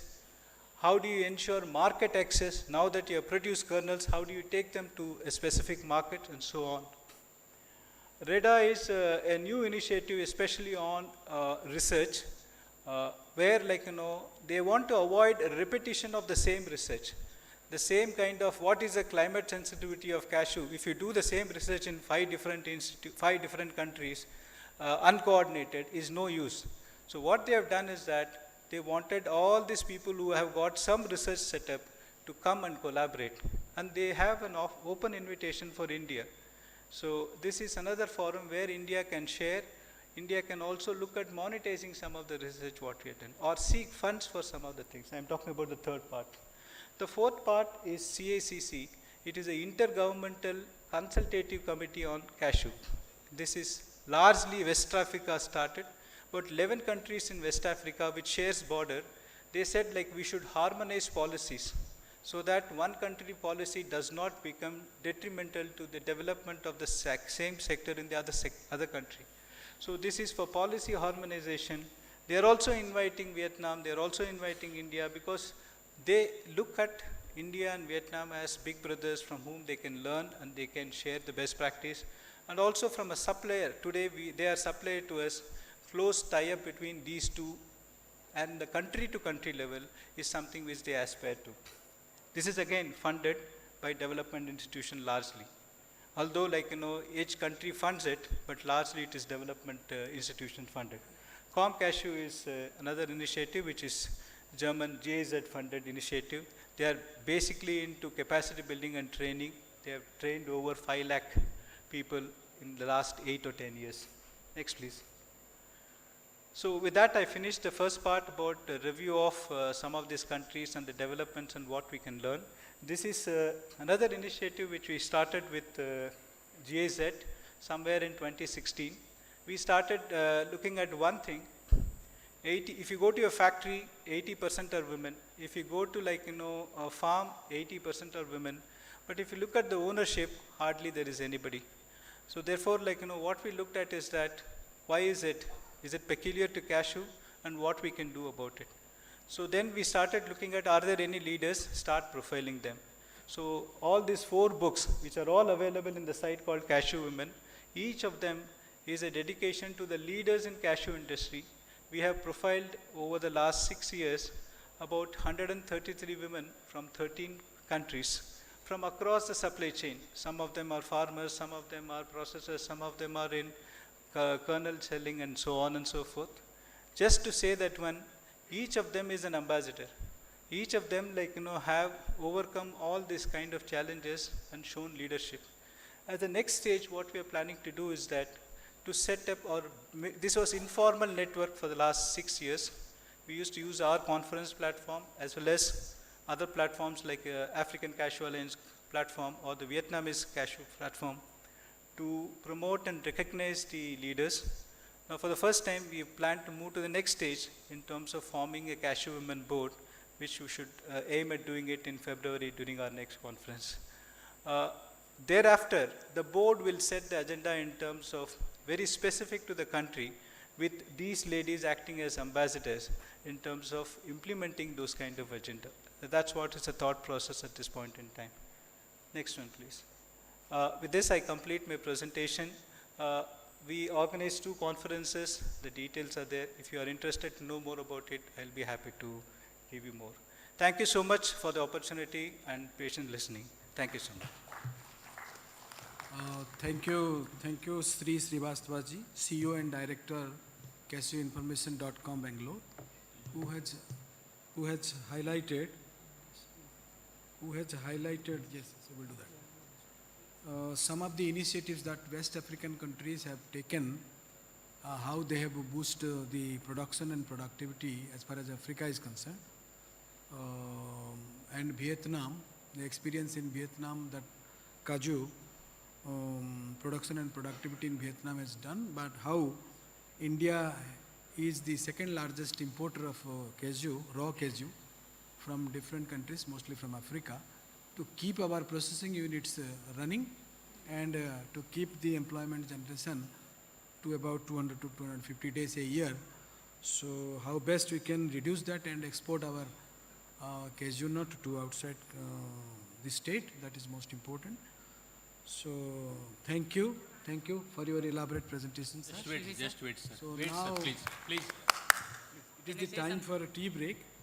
We will break for 15 to 20 minutes. No, we sir. will reassemble just after 20 Sir, 10 minutes, we'll have 10 minutes only. So one more question, sir, actually for question you have. Sri Sivasavji and Mr. Hari Nair as well as Satish Regal Farms. So what is the exact reason for declining export?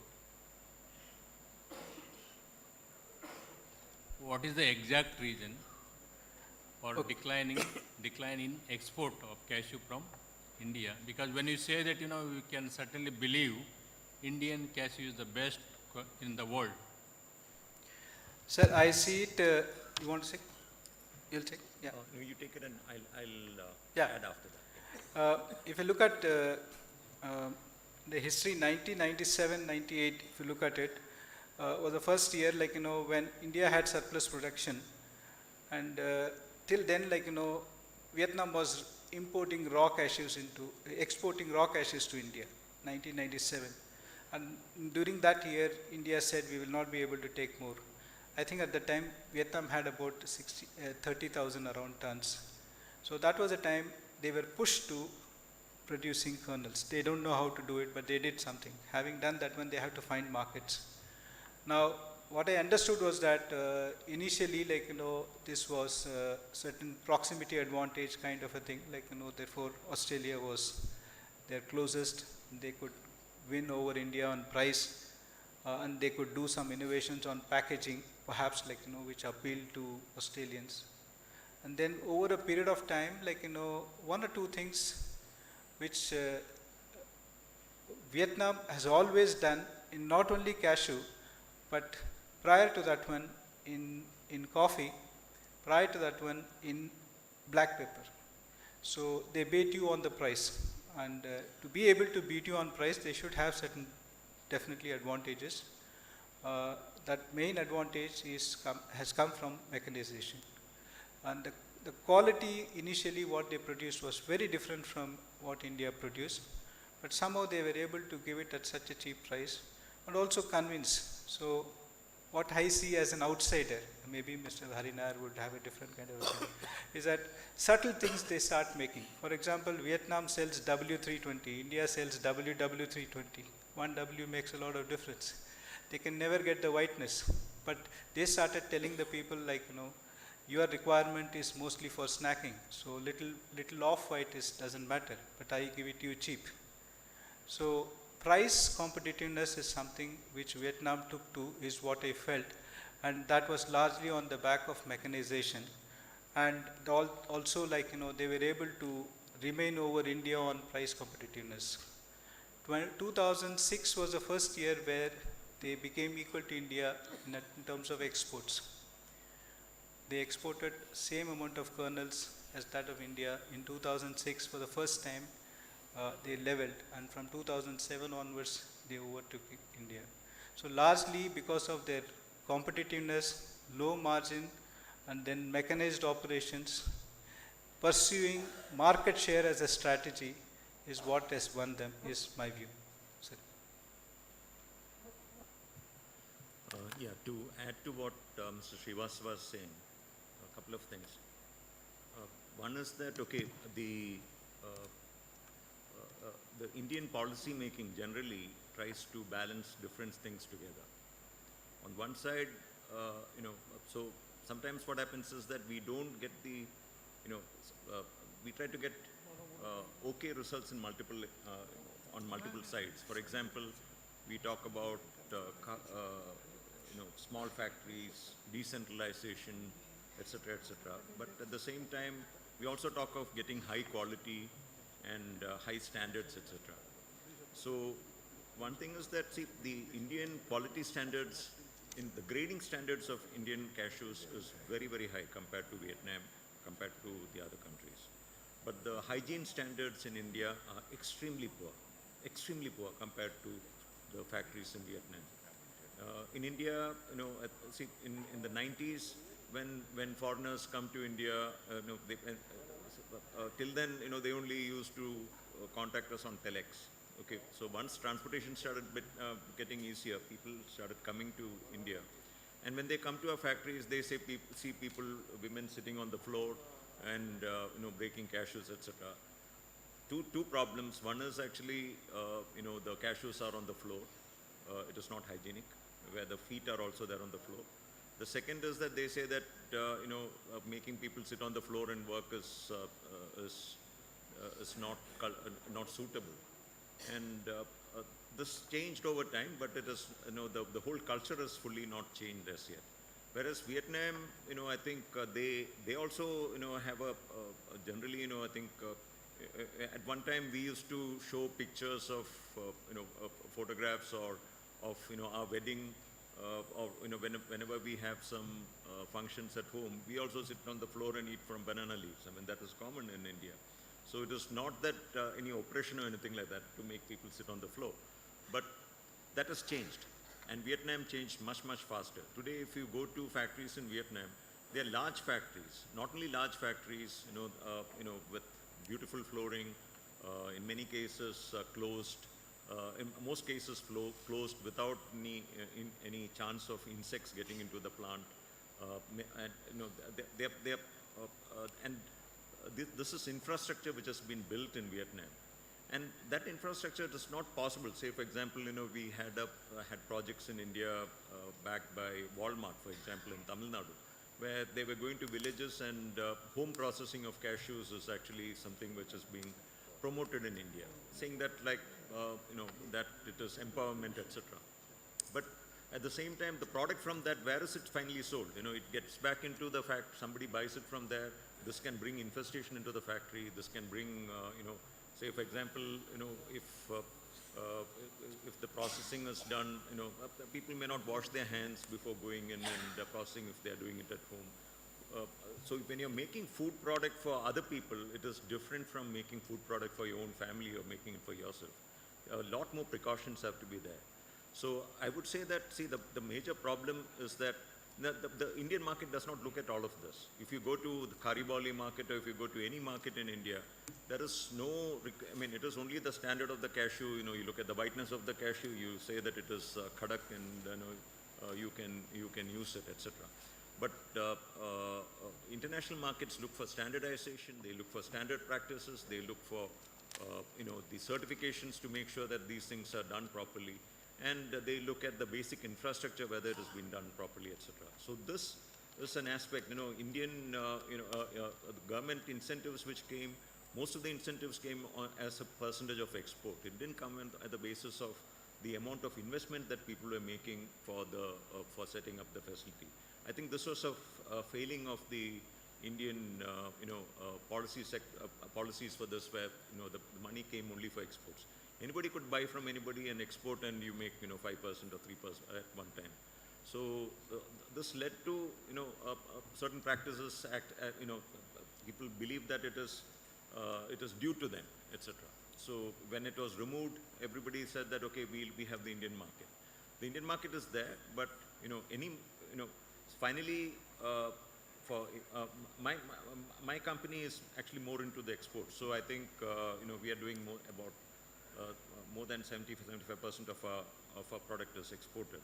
So, you know, so I travel a lot. I go to a lot of these, you know, events in these countries, and you know, and listen to people. And this is a problem which is there. Indian cashew exports, say, for example, when it comes from small factories, human hair is there in the product.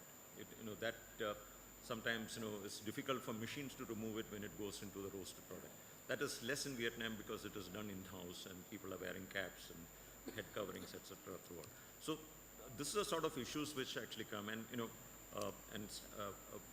which actually has prevented India from going to the, you know, being good in export. The solution, I would say, is that, you know, that one, every company individually has to choose which market it wants to do. If it is looking to sell in the Indian market, do not try to make export product. It is not going to work. And, you know, people who are looking at the export market, sometimes you cannot compete in the Indian market. You know, say, for example, for us, you know, we have safety standards and, you know, something to, you know, to reduce microbiological contamination, etc. All this is not valued in India. But when you use steam, for example, which we do, the color reduces a little bit and it's not as white anymore. So we don't try to sell in the Indian market in you know, in these markets. It is not lucrative, but we choose what we want to do. So this is the way, you know, I have tried to do it in my company. Different people have different approaches, I'm sure, but I would say that, you know, these are different markets, and you know, it's an organized market overseas, more of an organized market. So to other countries, say, for example, Middle East, Indian export has actually grown because the Middle East is also more of a wholesale market like in the Indian market. But the organized markets in America and Europe and maybe, you know, even Japan now, they are looking for standard product and standard practices, product made in major factories, product which is less touched by hand, product which is not sitting for many days. You know, after shelling, it has to be packed within 3 or 4 or 5 days, whereas in India it takes 15 days on average before, you know, maybe 14 to 15 days before it actually goes into the carton. So in that period, there's chances of infestation, a whole lot of things happening. So this is a, I think a long reply because, because it is a very difficult question to answer. Thank you. Thank you. I have one question, please. Excuse me. Anybody? Please. No. Yeah, sir, you told me about, excuse me. Okay, carry on. Okay, anybody? Acha, should I tell? You just informed about carbon sequestration, that we can earn carbon credit through cashew plantation also. How can we promote corporates to join this cashew cultivation for carbon credits? How we can encourage them? You mean carbon sequestration? Yeah. Yeah, we can discuss it. I'll share some of the initiatives, what is happening in Africa. You can look at that. Sir, regarding decline in export, I have two queries, sir. Actually, this one, sir. What is the cost of this processing? Is this the cost of processing will have any impact on export decline, sir? This already Hari Nair has explained, not only one region. So we'll discuss later, we will go per tea now. Yes. Okay. Thank you very much, sir. Thank you very much. Thank you. Sir, I have a small suggestion through this seminar. चाय पीने के बाद करिए, please. Let us have a tea. So let us break for tea. Let us break for tea.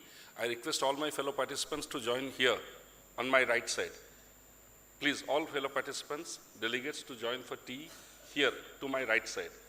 And academicians, resource persons, VIPs, scientists this side in the lobby to my left.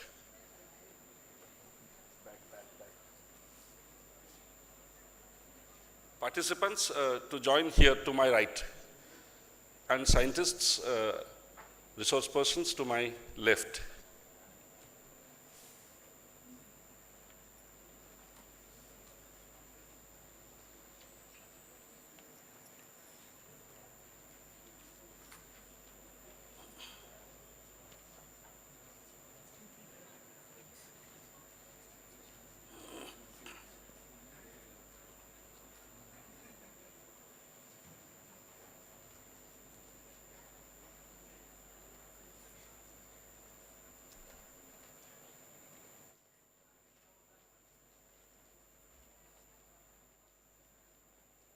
Participants and delegates on my right, this side, to join for tea. Participants to join for tea this side, on the exhibition stall side.